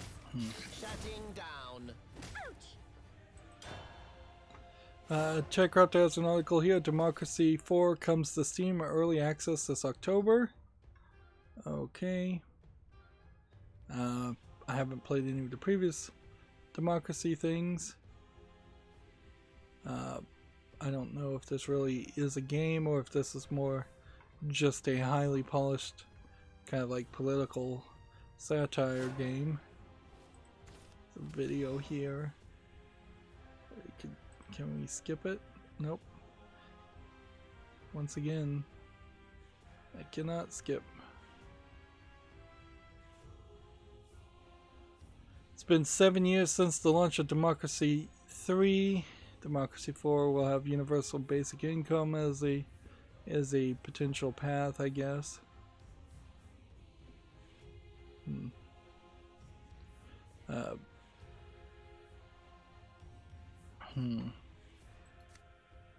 But the trailer really isn't highlighting or showing anything that looks like a game of actual interest.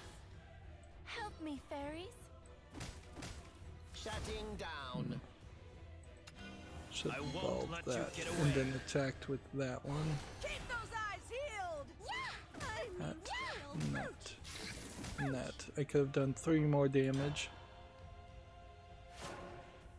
Yeah, I'd have to see a better actual indication of what Democracy 1, 2, or 3 looks like. We might be able to check that out in a second. Next, we have a game on Steam here called Food Chain, which these visually look very interesting as far as different animals, but this clearly is not designed as like a accurate or realistic simulation of what the animals can do. Instead, it seems like it is like the equivalent of totally accurate battle simulator with just animals. Full physics massive multiplayer 7/19 is tagged as an MMO. Yeah, I don't think so. This is almost certainly asset flips of the character and the animals being used. Alright, can I do anything else? Nope. Help me, fairies. So I'm gonna be 1 short.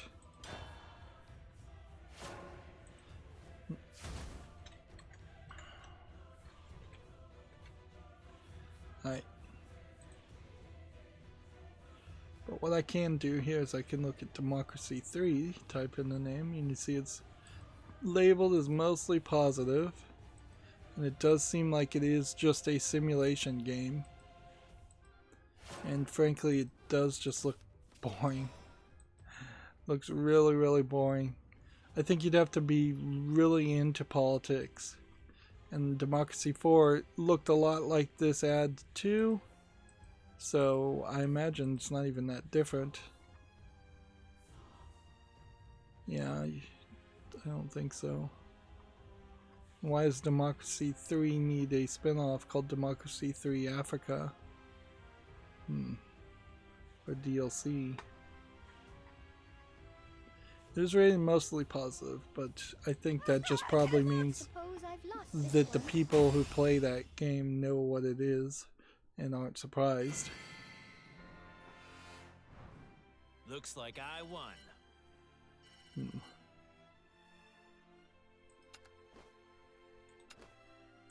I still need one more victory for the temporary gyms, and then theoretically I could just go play the single player stuff to get the daily quests. Gamma Sutra has an article here. Nintendo next Mario Kart title is a mixed reality racer set in your living room. It's an actual thing. I can't really show you the video because it will get claimed by Nintendo almost certainly, even though it's a commercial and ad copy. So it's like a little RC car that you control with your phone, and it has a little camera on it. I guess I should double check just to make sure that's what this is they're talking about.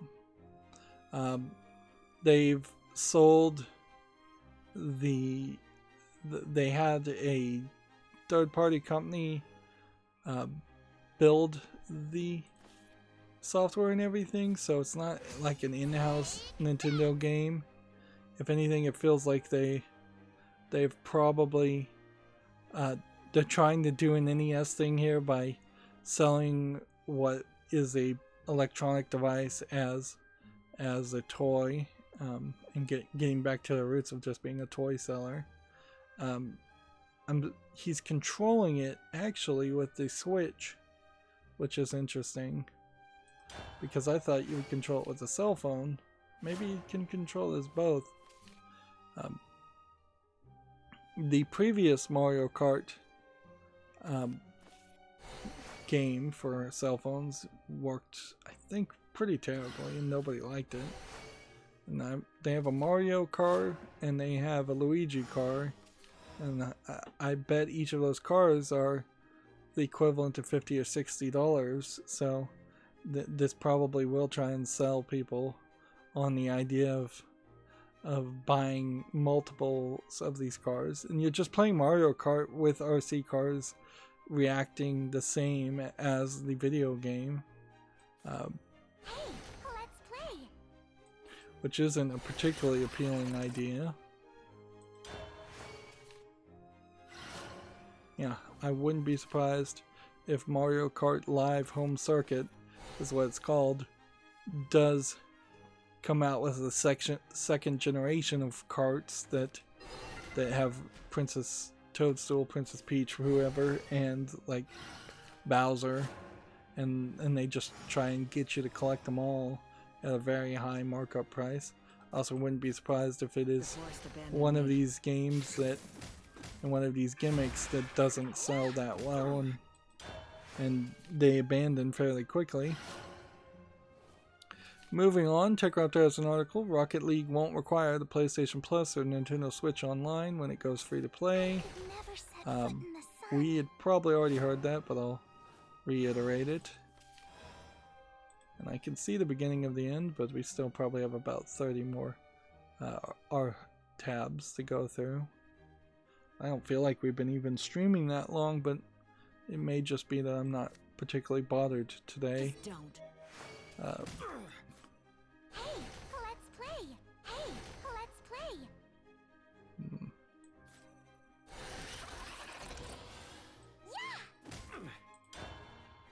play. Next, we have a game on Steam called Hoops Madness, which looks like a VR basketball game with maybe some other elements and craziness. Yeah, a little bit of craziness there. It's early access. It's $5.99, which is too cheap for a VR game, and it's English full audio. It says as online player versus player, which is probably a little interesting compared to VR for VR games. I haven't seen a lot of that. Stop it. I think we already talked about this. Media Molecules founder Alex Evans is departing after 13 years. Yeah, we already talked about that. I know one of these stories is going to put me into a rant if I'm not careful, so when we get to that one, I'll have to be fairly careful.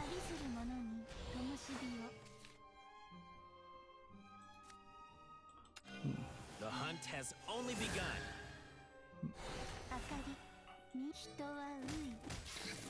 Still have some cards that are speaking Japanese only. You would think that there would be a sharper point at which things would get translated over, but it does seem like they just get whatever they can get localized, and whenever there's an update, they put out those new updates.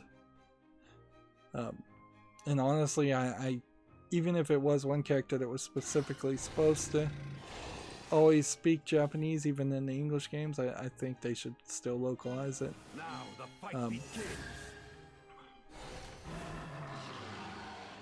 Here we have NBA 2K21 being overwhelmingly negative, listed on Steam for $59.99. User reviews overwhelmingly negative. It's, quote, currently popular. Let's see why people hate it. Same as 2020, don't recommend.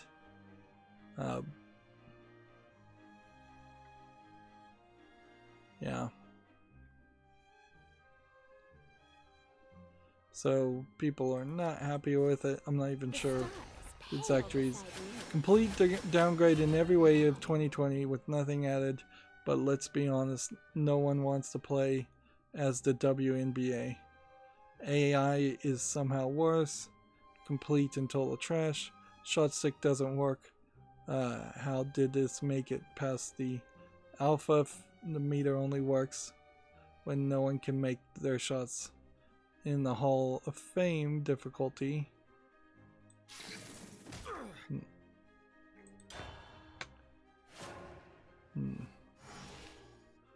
While in shooting, no one can make their shots. In Hall of Fame difficulty, not even the AI, except for the 2K created players who can cross up Kobe and all defensive team level players.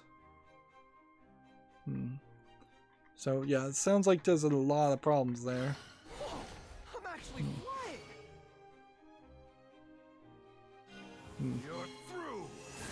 Is there a valid argument to say that sports gamers, people who play NBA 2K and the other 2K games, are somewhat picky about what they want? Are they justifiably picky though, or not? That's I think the real question there, because they only play sports games, or at least a lot of them do. So it would make sense that they would demand that the 1 or 2 games they play each year be perfect. Although they almost never do get that. Maybe it's best to say that they finally started to reject low quality sports games, and perhaps people will stop buying it. Although the argument could be made that perhaps a lot of people still are buying it, and that's why there's so many negative reviews. Because I feel like had these players, the 600 reviewers in the last 30 days, had they waited for a mainstream video game journalist to review the game and not bothered or pre-ordered it, they probably would have gotten the message that it wasn't a good product earlier on, and not wasted their money and their time. At a certain point, they're just being sadistic or not sadistic, masochistic, and hurting themselves and punishing themselves by buying 2K games in general, and they need to reject that and break the bad habit. Moving on, we have Rogue Summoner, which looks like a top-down dungeon crawler rogue clone, if any of these screenshots are gonna actually load. roguelike dungeon crawler, $11.69, English only. Let's come over here and let the screenshots Looks load. like I won. Yeah, it is really nothing. After just a long list of going back and forth there, still really is nothing to reach this. I need Runecraft and Havencraft.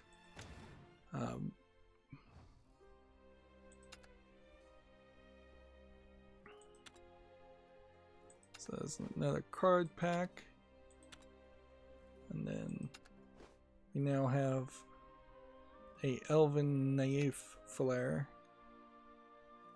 Shop. Buy cards. Let's just open another pack, since we're not wearing down the amount of packs we have.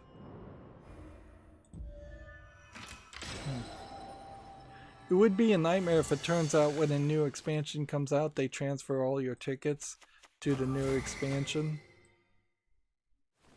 Alright, so what do we get? We got Vampire of Calamity.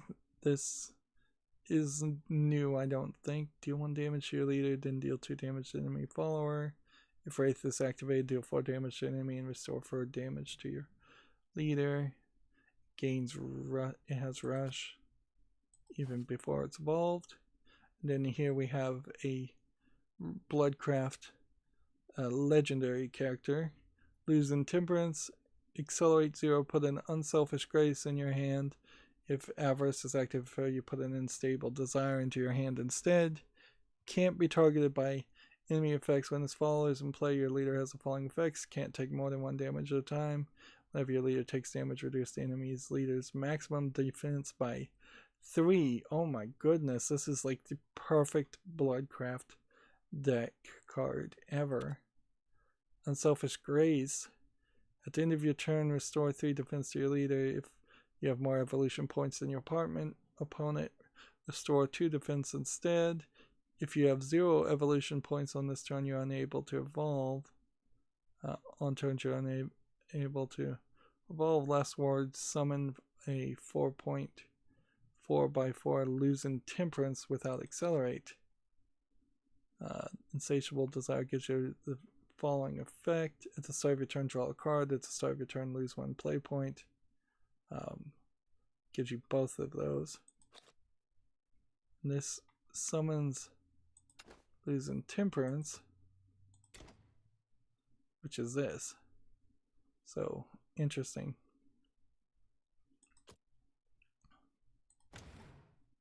Well, if we get lucky, I guess we should try again.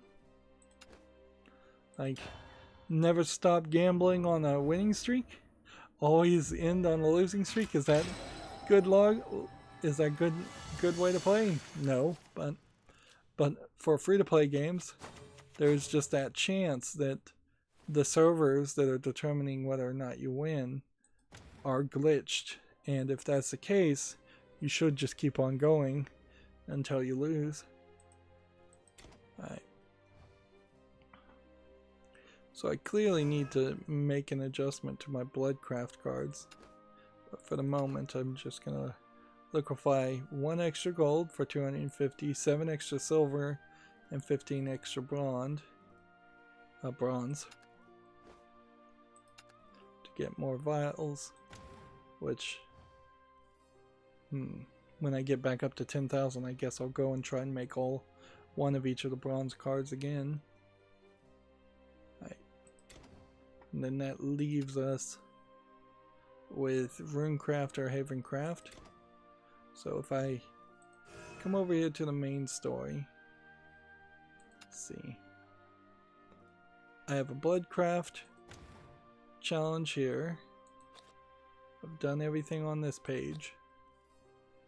I don't think I can do Runecraft or Havencraft on any of these. Let's see, what do we even have left? We have Shadowcraft and Portal Craft, and I don't think I'm ever going to get one that says Portal Craft, so I probably should just play through this and be done. And Runecraft, so we can do this one. Let's see, Runecraft. Playing Runecraft from my ranked decks would be a mistake though, so let's instead do that. A pre-built deck. And just skip the story. Yeah. Skip the story, we don't need to cover the story. So here's Rogue Summoner with the screenshots finally loaded in. It looks like it is a kind of generic top-down dungeon crawler.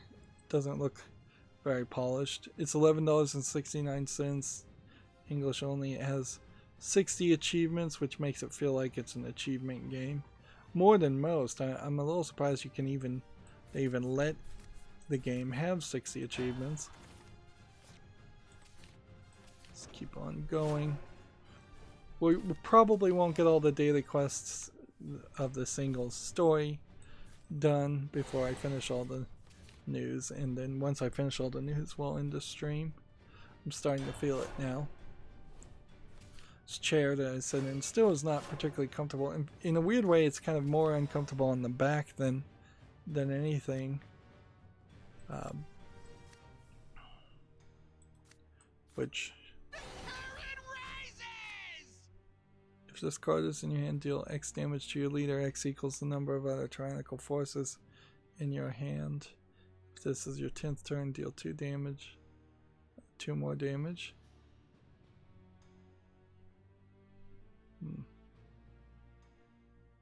So this would kill this.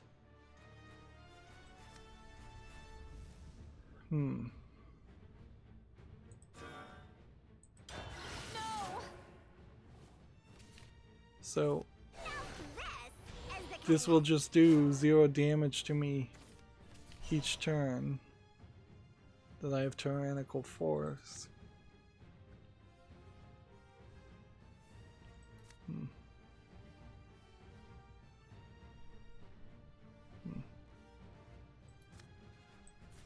So what we want to do is this, and this, and this. The landing. And then end the turn. Next we have a game on Steam called Cartridge Defense, which looks like it's some kind of card game with maybe some placement elements. It kind of feels like a Chinese game because it's just all over the place with the screenshots. It just doesn't look visually polished enough to be an interesting card game. It's early access. It's $10.19. It's English only. So maybe not a Chinese game. Maybe just a badly designed card game. Yeah, I just am not seeing any real art on the cards in particular that interests me. Alright, so now I need to deal 2 damage to an allied person.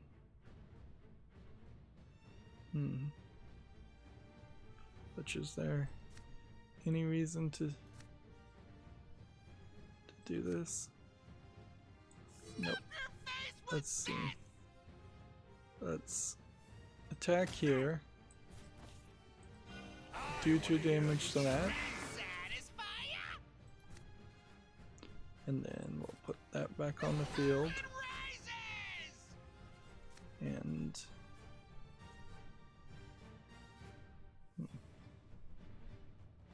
let's see.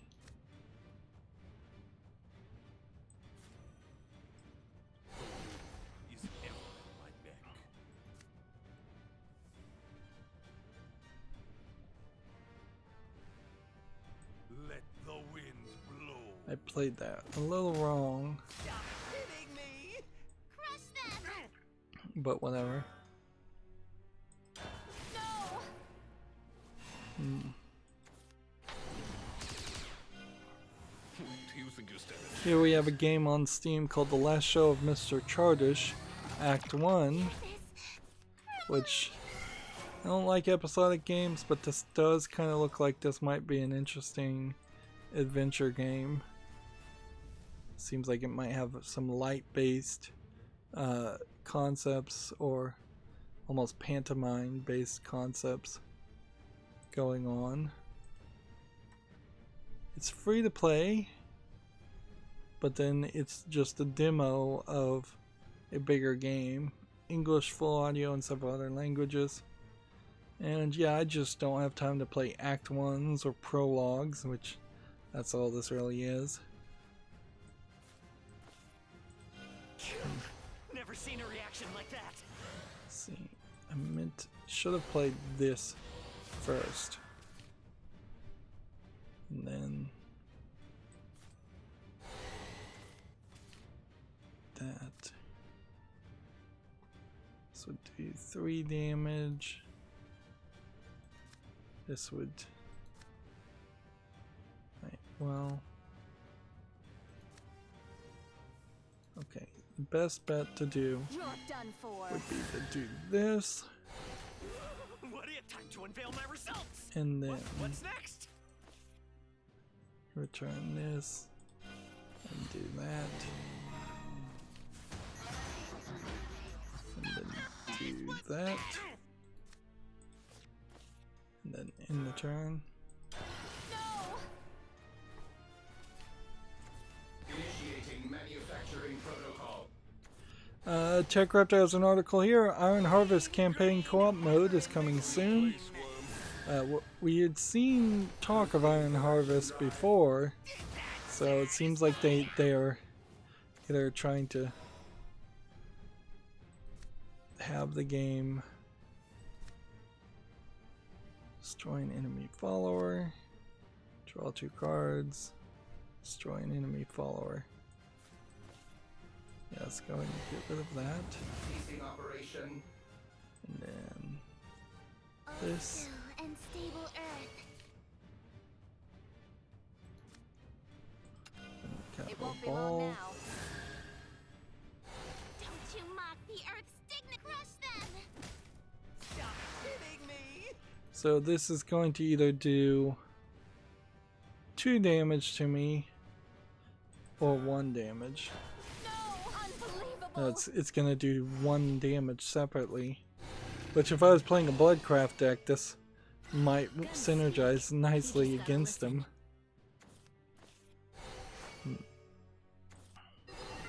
For the cards that say the number of damage your leader has been damaged, gain plus X plus X. He's playing his typical strategies, which you can see this guy's playing strategies we've seen other people play. Destroy an enemy follower.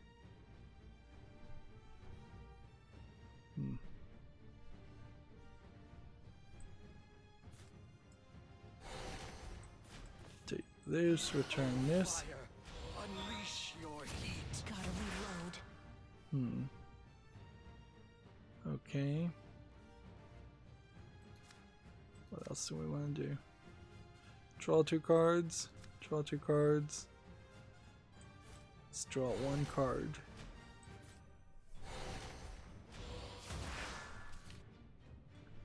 Alright. Go ahead and draw 2 cards. Manner of spellcraft. We're not going to get too much from that guy, so we might as well kill him. This bears further study.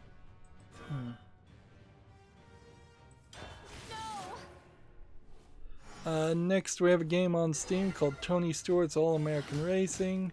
Guess I got Looks too like hot it's a under the racing collar. game. Heavens, will hear There's the roar some of my soul. visual polish on these cars, but it seems like it's pretty much just a demolition derby type racing where you're just driving in circles. So I don't know if I'd really want to play this. It's $29.99, English full audio only. I don't think there probably is enough game here to justify wanting to drive around on the dirt paths over and over again. I'm gonna put it on the fall list though, just because I'm a weak-willed person and we'll see if perhaps there's more justification later as to. I want to hear you scream. Okay. Destroy an enemy follower for 3.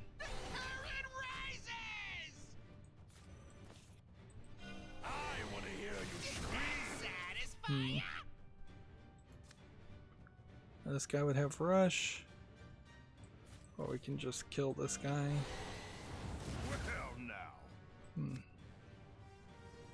And we can just go ahead and play that. All manner of spellcraft. And we can just go ahead and put that on the field.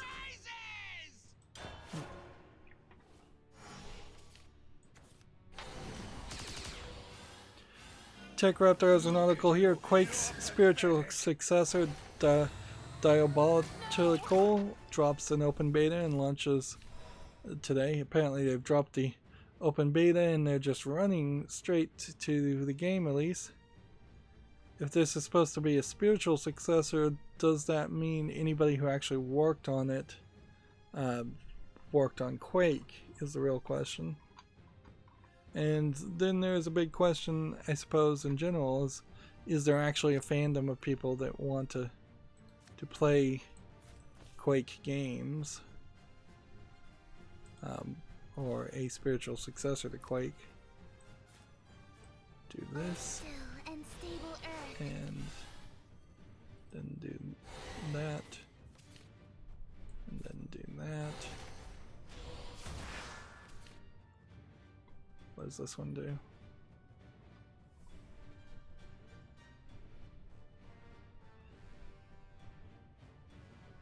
At least 3 great trees have been destroyed. Give you the following effect at any return of turn. No Veranda Magna is in place. Summon Veranda Magna, evolve it, and remove this effect. Interesting. Well, we'll consider doing that later. Meanwhile,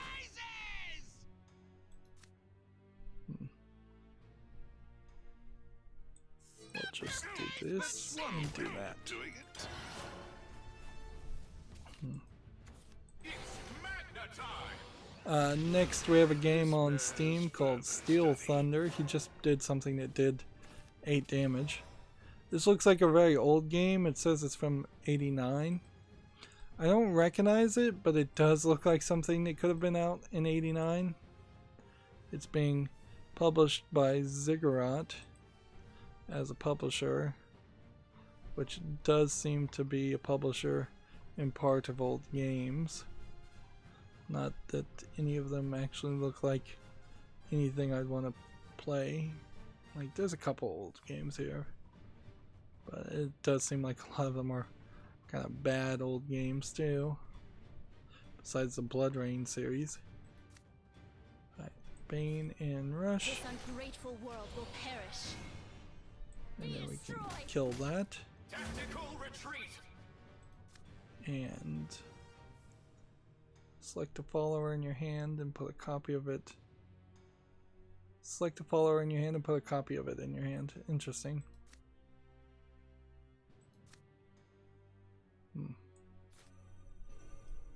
Alright, well, let's make a copy of that. Then play this. This one can attack twice.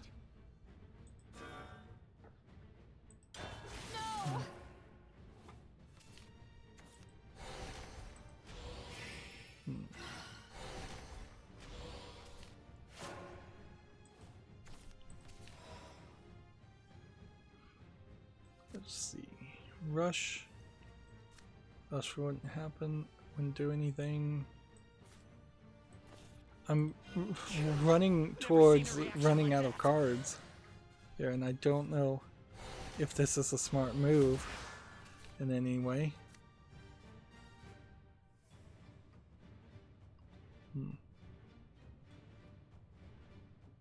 Right, that's good. And let's play that. Yeah, that's, I should have played that earlier. I gotta be careful here, I'm gonna end up losing. Initiating manufacturing protocol. Just because I'm gonna run out of cards, if anything else. But he could also just play a whole hand here.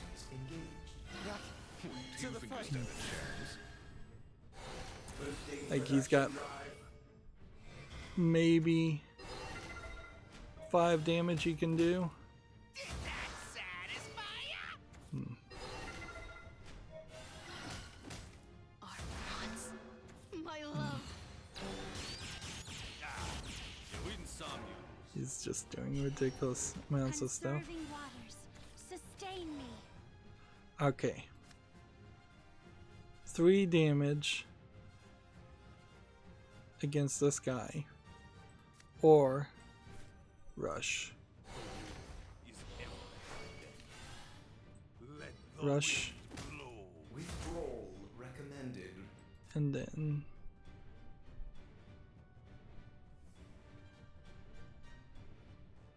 alright, Mend we've your won. ways. Do this, and then do this. Crap!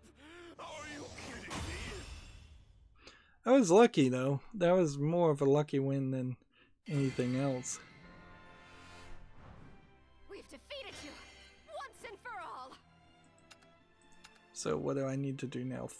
6 more victories, 4 of which need to be Rune or Havencraft.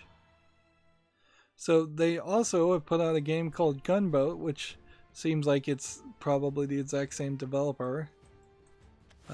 Seems like it came out maybe a year later. It's $4.68 English only. Yeah, I would say that is a couple old games, not really worth mentioning other than to say they exist. And as long as I keep using the pre-built decks, I will continuously get ranked to purchase the pre-built decks with real world money. Alright, here we go. Now we come in here and work on the Havencraft challenges. Some of these probably are fairly easy to do. Includes cards under maintenance. Interesting. That's a new indication. So you can't play that? Interesting. TechRaptor has an article here. Cloud gaming revenue will reach $500 million this year. At least they're expecting that much. Let's go ahead and skip to the game.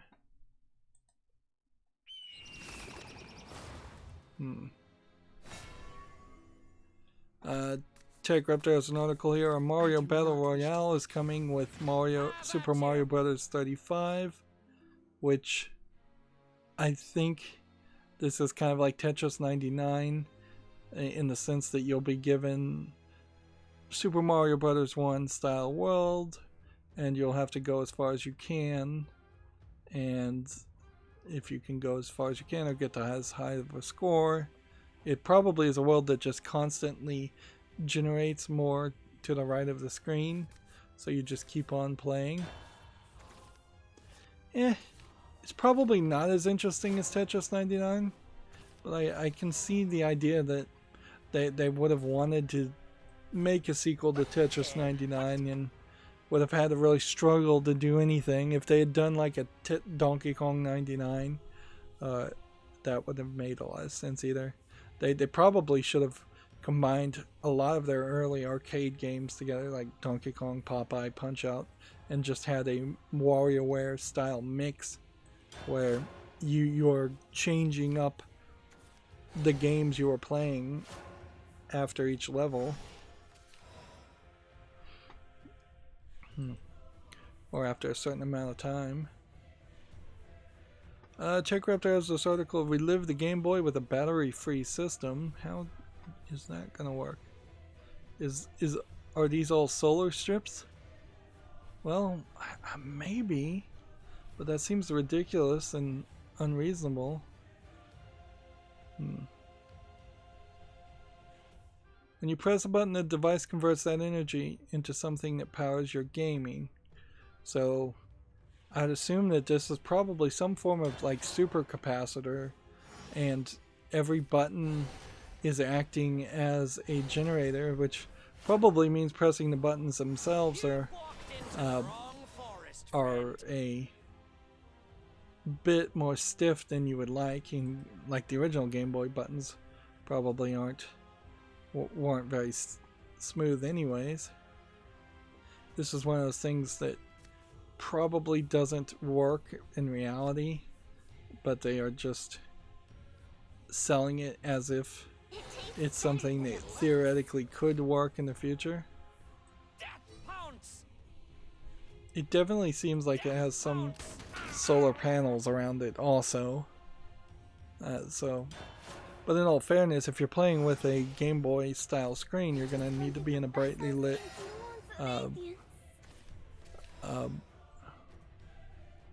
wow.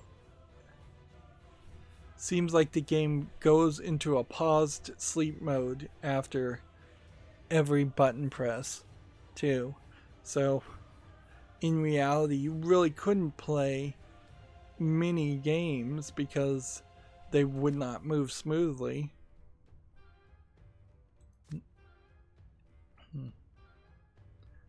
Leader's defense is restored. I shall lead my fellow muse to victory. Okay, No do snack that. between meals. Do that.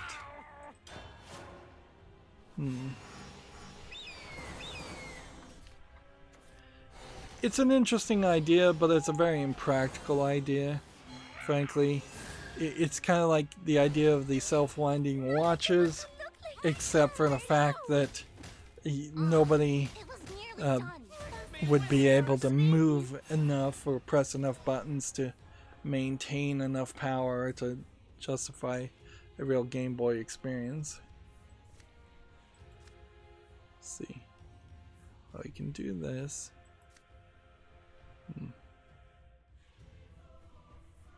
Okay. Banish an enemy follower. No. Whenever it's restored, deal 1 damage. So this is what I want to do.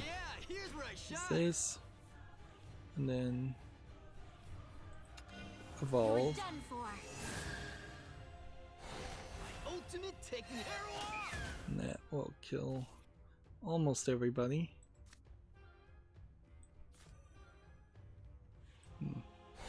Does this count? Yes, it does. In the turn.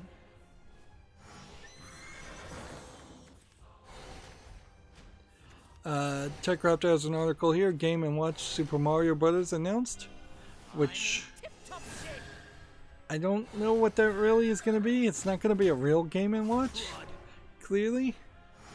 Limited production. All of this is from the Mario Anniversary stuff. It's like $50, and from the looks of it, it is basically a small thing designed to look like a Game & Watch, but designed to play a Nintendo Entertainment System or a Famicom game. Take your pick of how you would want to describe Super Mario Brothers.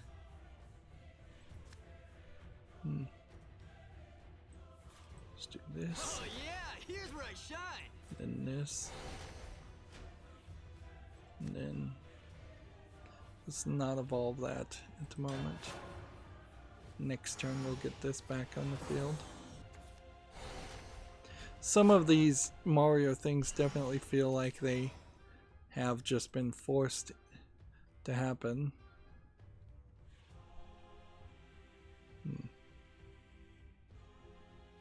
Okay. Well, there's no reason to the moment to do that, so I'm gonna do this instead. Here's where I shine. Get And just attack here. And then this. And attack there. TechRaptor has another cool Super Mario 3D All-Star, collects 3D Mario adventures. We already talked about this. You have Mario 64 kind of being hidden under here, so you don't really recognize how bad the graphics are. You have Mario Sunshine, and you have Mario Galaxy. The weirdness, of course, of this is that it will be kind of limited. Better Visuals says they will have better visuals. They'll be optimized for smooth gameplay experience on the Switch. You'll find new in-game music player where you can listen to the soundtracks. It'll be both limited run, physical and digital, on September 18th. So, yeah. I think they kind of also feel like there probably is less demand for it than what they would think. The real battle begins. ultimate take off. Okay.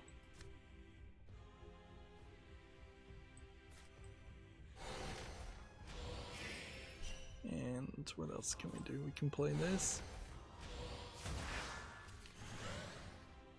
And can't evolve at the moment. Probably could have evolved in a different way and won that turn, but whatever.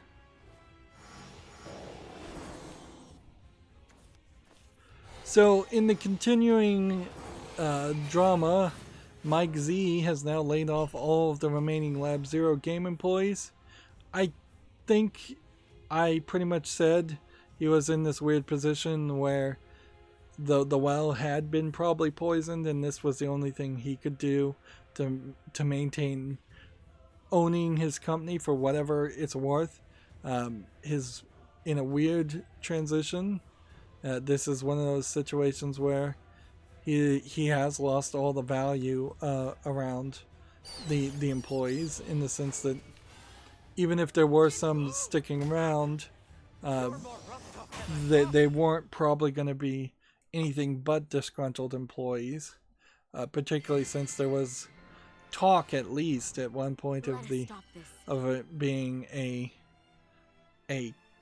employee-owned company, and Mike Z selling it to the board, and the board apparently lowballing him and not negotiating in good faith. Now, certainly this may be a case that Mike Z is 100% at fault, and there definitely have been some stories that make it seem like it's Mike Z 100% at fault. But at a certain point, I will have to say, yeah, it's his company. He was the sole owner, and if he wants to do better or learn from his past mistakes, he wasn't going to be able to do any of that. Or if he just wants to be a jerk and continue doing what he was doing, and what he was doing is getting greatly exaggerated. If you will not back down. And this is the story that I could definitely go on a rant on. Pretty much firing everybody is about the only thing he could do. Like, I don't think a standard landmark firing was going to work, or at least clearly it wasn't going to work in his mind, because he had already told everybody that they had like 6 days to quit. I also wouldn't be surprised if Lab Zero in general is just kind of out of money, and just the economy is also playing a factor here more than anybody wants to admit. So yeah, I wouldn't be surprised if that is also a factor. At the end of the day, Mike Z may just enjoy a bit of a retirement as the owner of a 0-employee company, or 1 employee if he includes himself company, that is still owns the rights to I guess Indivisible, and will get sales from that. The way this has been announced to is by a Twitter person saying this. And he's saying he hasn't agreed to severance for them yet. I'm not sure you have to agree to severance. I mean, in a weird way, I bet Mike Z feels very personally attacked, as he is being directly personally attacked, and Welcome to the Holy Gun Show. depending on what specific state Lab Zero is in and the laws in that state, he may not have to give severance to anyone. If this is just an at-will place and he no longer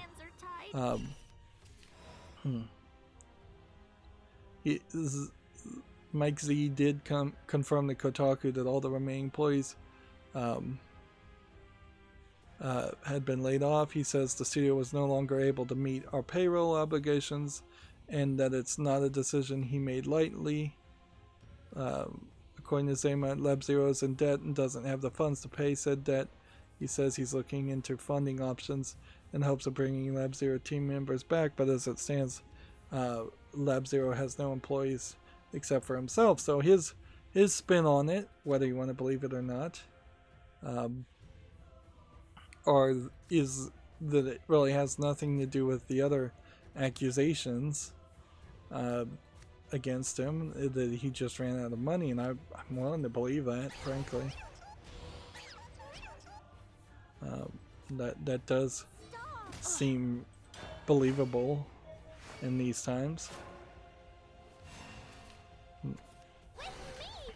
And it would be an interesting twist in this whole drama if it turned out that it was these financial issues that caused all these accusations to come out around him, whether they're true or not. They almost certainly it was financial issues, because people rarely complain in the good times.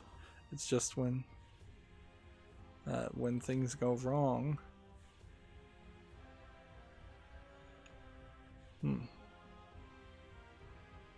That things start going badly. Fly with your heart, Okay. not your wings. I got this.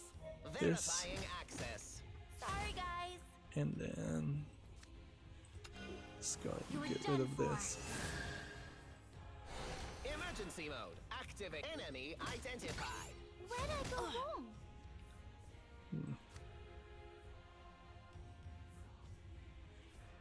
Then of your turn, put an Elysian Saint Hair into your deck. Okay. Moving on, Gematsu has an article. Root Film launches Q1 in 2021 in the West, which I think this game had been delayed. Here goes. So, yeah, as a visual novel murder mystery series. Guess my heart wasn't in it.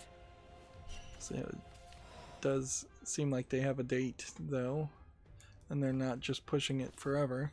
Although I don't think a Japanese game would ever push anything forever. They would just constantly give it new launch dates, whether they are honest launch dates or not. The real battle begins.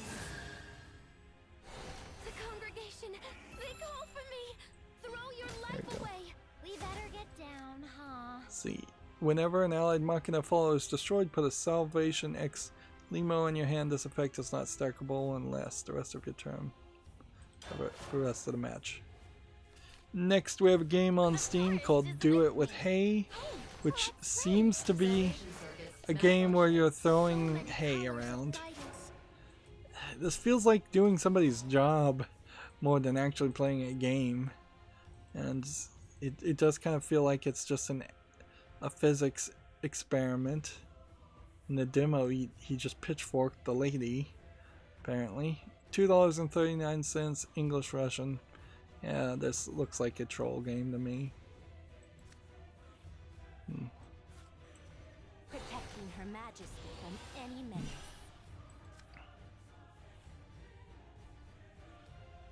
I'm gonna subtract the cost of something.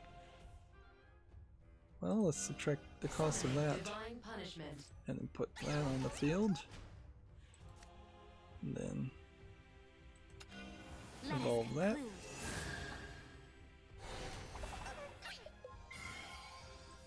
Now I have like 2 effects. Sorry, guys.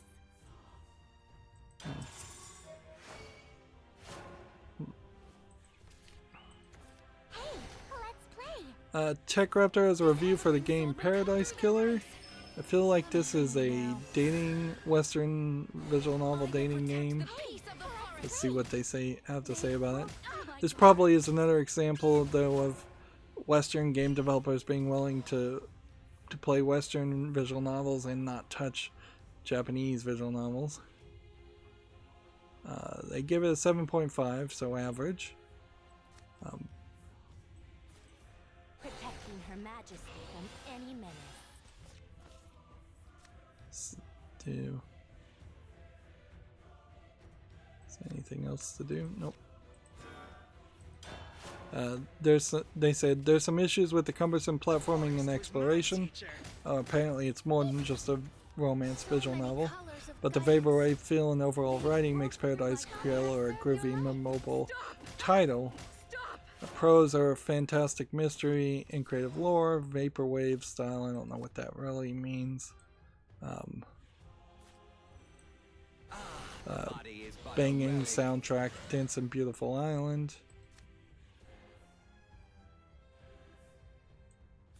3 or less defense. The cons are the platforming is stiff, and it has poor map and fast travel fast travel requires currency. It also has some textual mistakes. I guess that's visual textures, and it's hard to tell if the mystery is solved or if a mystery is solved. Maybe there's multiple mysteries.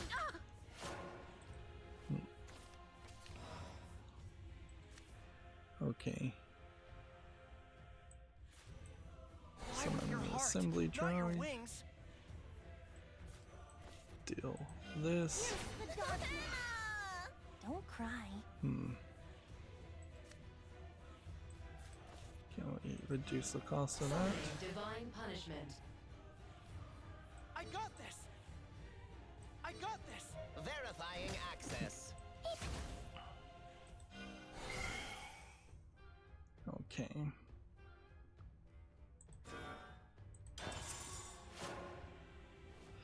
Next we have a game on Steam, Mahjong World Contest 2. It looks like it's a Mahjong solitaire game. We haven't seen one of these in a while. It seems like you only get these once a quarter or so. $2.99, English, German, Russian. Odd language choices there for a Mahjong game. You'd almost certainly assume that it would support Japanese and Chinese for a Mahjong game. Fly with your heart, not your wings. I got this. Do Verifying that. access. I'm gonna rest for a bit. And then just gonna heal this for 1. I got this. Verifying That. enemy identified. And that. And in return. What is actually giving the assembly droids Let's play. an extra Let's attack? I don't know. Must have been an effect I already Down. activated a long time ago. Banish an enemy follower, restore equal to its defense. I want to save everyone. Next time I can play these, I need to play these.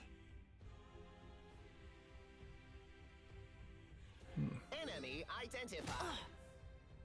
I got this. This Verifying access. I got this. and that. Alright, we're 1 short. Can we do anything?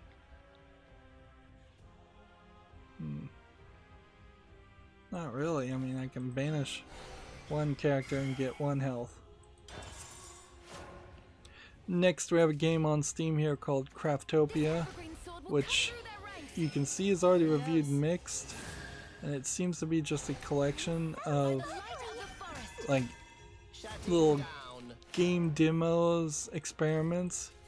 Some of it looks very pretty, but there's no consistency here of anything that actually looks like a game that would be a complete package. It's $22 and 49 cents, which is way too expensive. It's English, Japanese, and Chinese. It's mixed reviews. Let's see.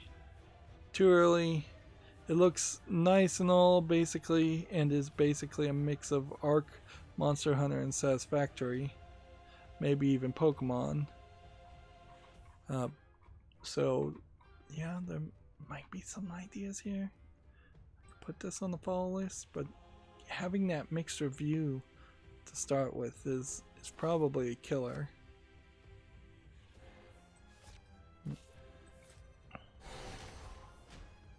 I got this. And win. We can stop now. And this will be the last game that we play today. I'll do the rest of these off screen. What formidable power. So as far as the missions, I need 4 more victories, two more of which need to be Havencraft or Runecraft. And see, when you click next here, you can't just go home, so you have to click next, then skip, then home, next, then cancel if you played a pre-built deck, then go back, then finally when you hit back you can go home. Feels like the home button should be a lot easier to reach at this rate, and it just isn't. Alright, so what else have we got? We got a game here called Mushroom Savior, which looks like a top-down dungeon game. Uninteresting. $2.99, bunch of languages. Let's see. Next we have a game on Steam called California Games, which apparently is a 1988 game. I feel like I've seen this before. This is one of those too old games, certainly.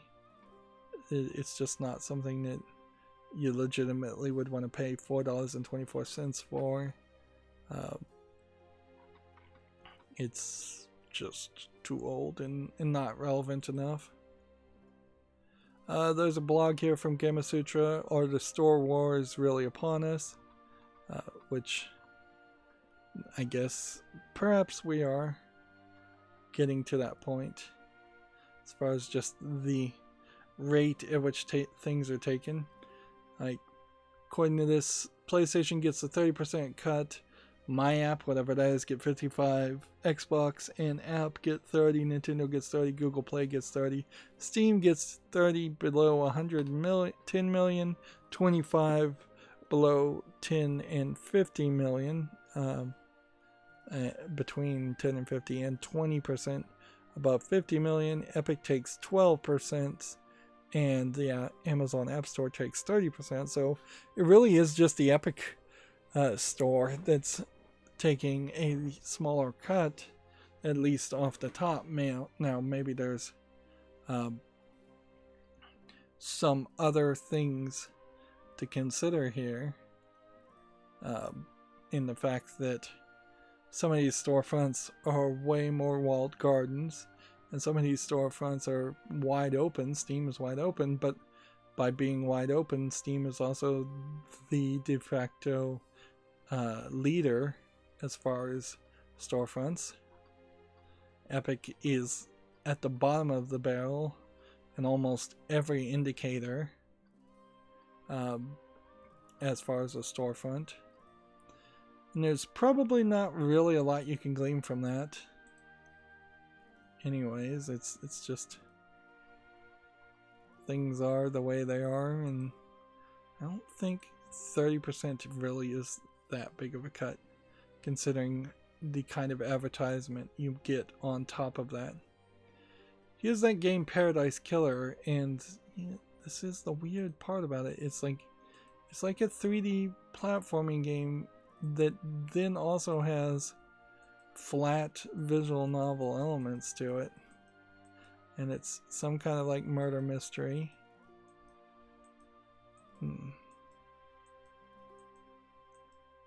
Maybe it's not a dating game at all. I guess it probably isn't. It's an investigation game, so I'm gonna put that on the follow list.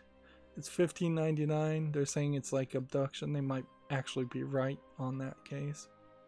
but it definitely looks weird too, and that might scare away some audience. And let's see. Never want to get political, but Tech Raptor has this article. The Biden campaign is coming to Animal Crossing. Is this being done by a political action committee, or is this being done? Let's see.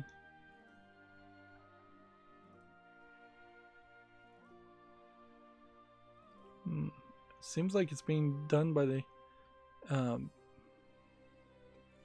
the Democratic Committee directly. They're giving out QR codes so that you can have these signs for animal. Although I don't know what these glasses really mean. I haven't seen that one, but okay. So yeah, I don't even know if Animal Crossing is particularly still hot.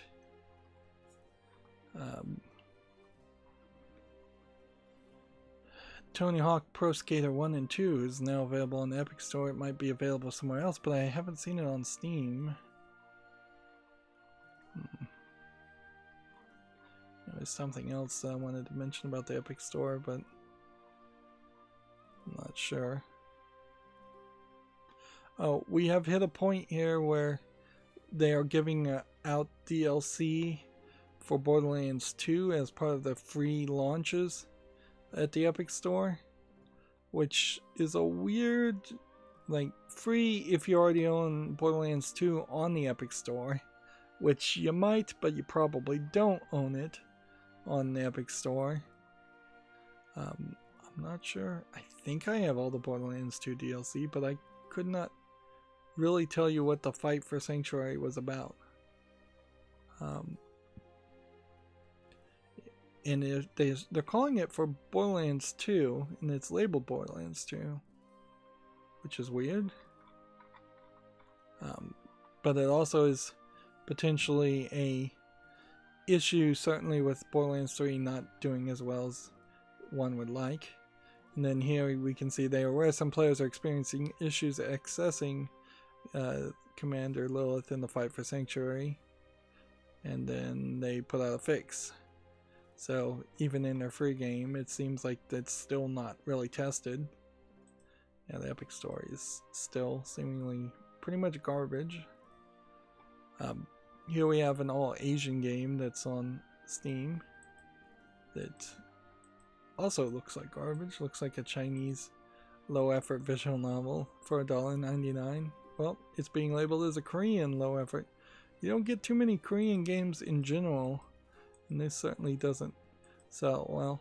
I wouldn't say this is a particularly Korean art style either. Like, Koreans tend to not, in my mind, have particularly a unique art style. They seem to emulate Chinese and Japanese art styles, and I think they're just newer to it, and give them a decade, they will start developing their own art style.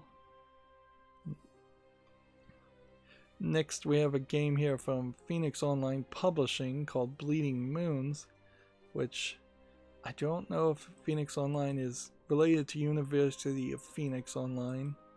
And this does just look like an RPG Maker game. So it's $8.99 English and French. And I don't see anything interesting there. And where are we? Otherwise, the Steam blog happened for the release top sales of July. So F1 2020, Sword Art Online, Alice Asian Lycross, The Winding Road. Don't recognize that game, but unfortunately I don't think I can open the links either. Maybe I can. Rocket Arena, Death Stranding, a Mahjong Soul game, Neon Abyss,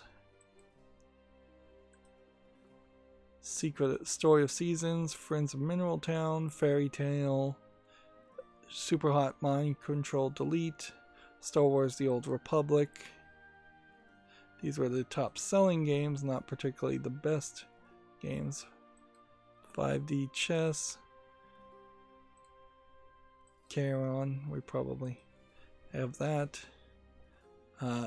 Other Side, which I don't think that game is particularly well reviewed. Grounded, I don't think that game particularly was well received. Destroy All Humans, that wasn't particularly received. Skate XL, like, I might be unfairly giving these games a second look where other games haven't been given that, but yeah, a lot of these games I think I want to see if they're on the fall list or what. As far as the top 3, we have Soda Dungeon 2 and King of Crabs and Devolver Land Expo, which there might be some relevance to playing that. So not anything majorly surprising there. Here's Twin Roads, and you can see it's mixed overall as a game. So I imagine this isn't going to get improved any. I mean, I could put it on the fall list, but almost certainly it's just going to get thrown off the fall list. And then one of the games that was linked to is not even on Steam. Interesting. Here's Neon Abyss. It's rated very positively, so I probably should give that a second thought and put that on the follow list. That might be an indicator. The fact that that wasn't on the follow list is that I'm missing things, and I probably am. Star Wars The Old Republic, rated very positively as a free-to-play game with in-app purchases. Yeah, I don't think I'd probably ever want to play that. Although I think Star Wars The Old Republic probably is a pretty good game. It's just there would need to be some kind of single player experience here, and there just isn't. So ignore it, I guess, in a weird way. It's not really good justification to ignore it. 5D Chess with multiversal time travel is overwhelmingly positive, so we can go ahead and put that on the wish list. Charon is very positive. Apparently that never made it to the fall list, and I don't know why that would have happened, because I definitely knew about that game. This game, Other Side, I saw someone play it, and visually it's stunning, but the actual game itself is kind of like a placement turn-based tactic game, so I'm not really sure I would want to play it. It's hard to show when none of the things load, but yeah, $34.99 is also a problem with that, so I'm going to leave that one on the follow list. Grounded was in early access and is still in early access, but it should be on the follow list. Although, is there a single player experience here? I think there might be.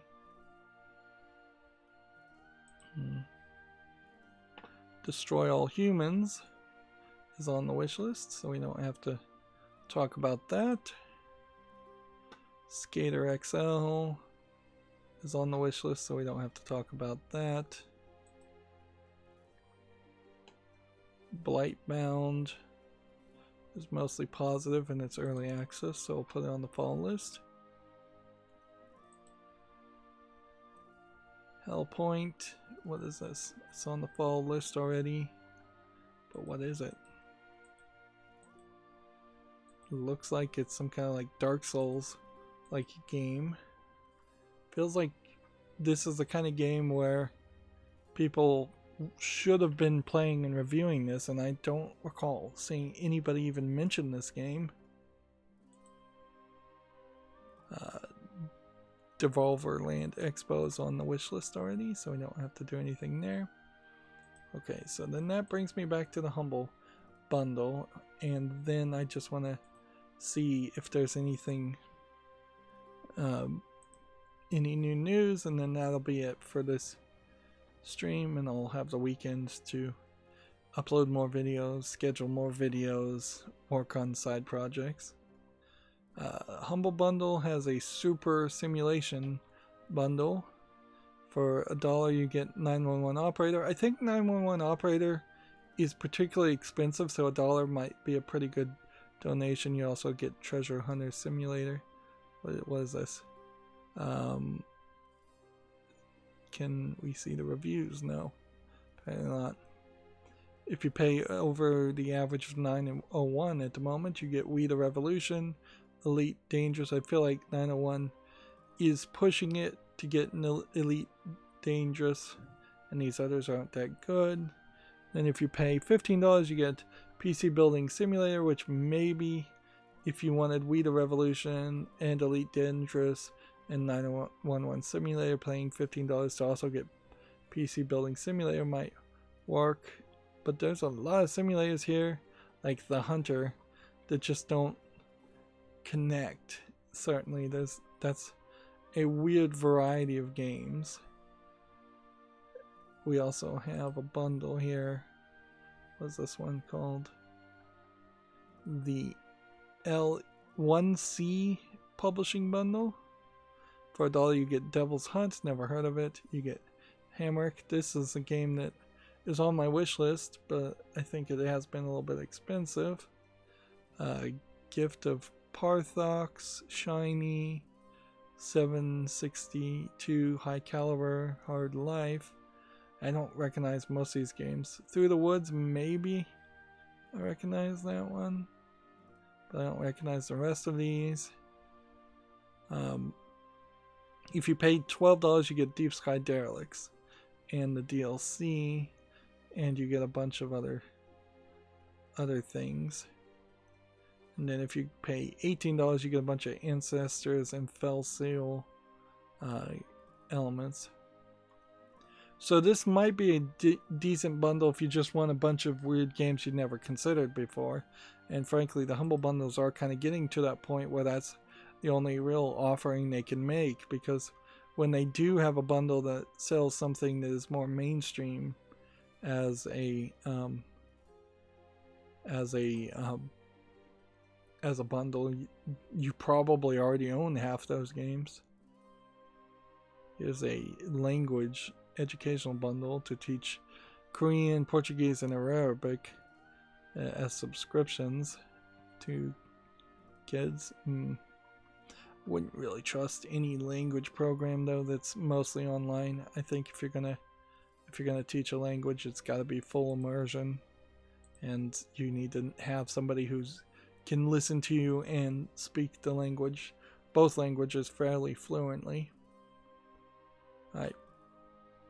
So then that brings me back to my Twitter account, and I'll just scroll down my Twitter account and see if there's any other new news.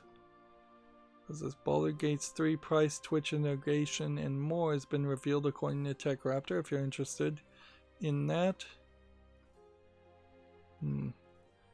Crow Team's Discord got partnered, which I don't even know what being partnered on Discord means. Does that mean you can sell t-shirts? Let's see what else. There's a Sega sale happening, but I don't know where the bit.ly link even goes. Doesn't seem like it's a Steam sale. They're selling Alien games.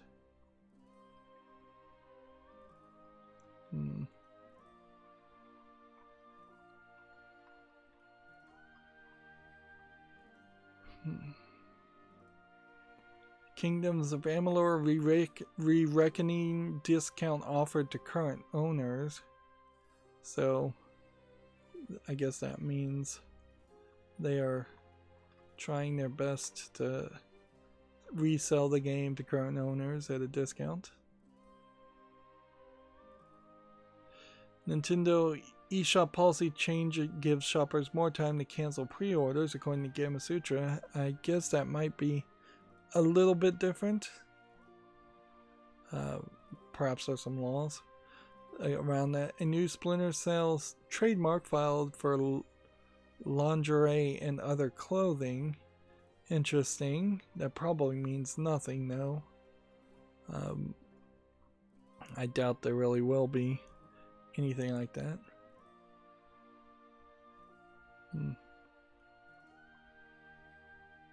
PAX retweeted a pastimeevents.com that is like showing off a bunch of Magic events. I guess the idea is that PAX is just trying to stay relevant, considering they can't be the PAXs that they used to be because of social distancing and all. Team Fortress 2 anti-cheat bots are protecting players from hackers, according to TechRaptor. That's another article I'm not going to bother to really click on. There's a decent amount of those that I've run across. It's like, yeah, I don't really care about this enough to open it up and talk about it, but I'll tell you the title and tell you where it's from if it's interested.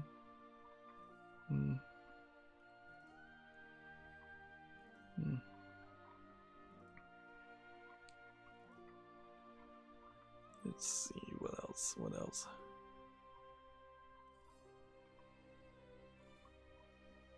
And still scrolling down.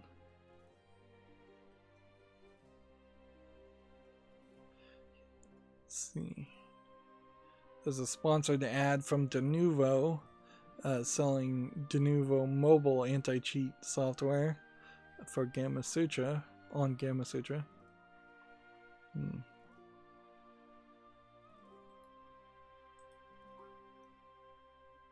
Amazon deletes Tony Hawk's Pro Skater remake pre-orders. I'm sure that is going to irritate some people. I feel like it's been a pretty laid-back Friday. Now, certainly you could say that I've just been low energy all today, but yeah, whatever. It's been a laid-back Friday. We played, we got victories. I've got some solo missions I still need to do, and eventually we'll get to a point where I don't have to do the solo missions, the story missions and all, and then this will be a little bit better. Okay. So G4 tweeted out, and I'm still not sure, I don't believe that G4 is just Blair Herder or someone else going crazy and claiming it's coming back in a year. But they said he's back. We heard some of you were interested in becoming a host. Hashtag G4 needs talent to learn more, and they've got a full link, bit.ly link. And here you can see a video of crazy Adam Sessler. And is this the way Adam Sessler? Yeah, this is like Adam Sessler now, I think. I don't think this is Adam Sessler then, so I guess Adam Sessler very well may be involved now, which that gives a little bit more that may be a little bit more of a possibility.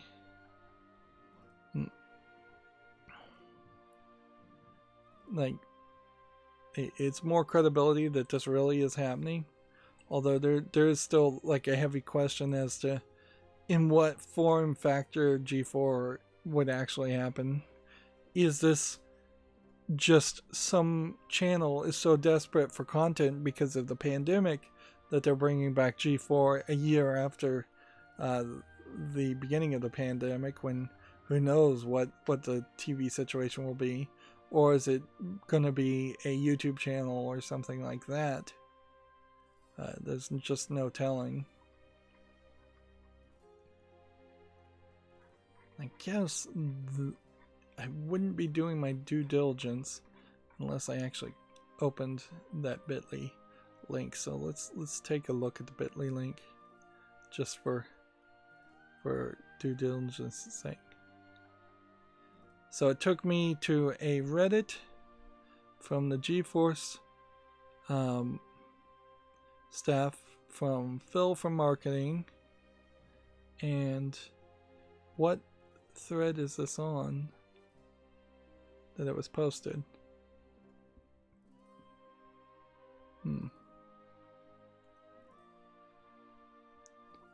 Let's see. They want you to put yourself on camera doing something great, 2 minutes or less. Please upload your audition tape to Twitter, Instagram, or this very Reddit thread. Tag it with the hashtag G4 needs talent. And so really this is just advertisement. They probably aren't going to hire any of them. You can also email it to crazyadam@G4. You have to be 18 or older and a legal U.S. Resident. Should comply with all relevant laws. We can't guarantee a response. We may stop accepting submissions based on volume or otherwise at our discretion. G4 is considering talent from everywhere, so there's no guarantee anyone will be selected through this process, but as I always say, it's great. You're great. All decisions will be made in G4 solo discretion. For those who choose to submit information via email, please see our privacy policy.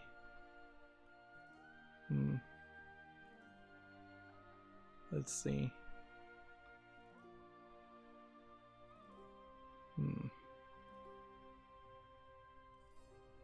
Yeah, somebody wants Scott the Waz, which and then somebody wants Adam Sessler. There is a issue certainly with that, with bringing back Adam Sessler though. He's just too old, frankly.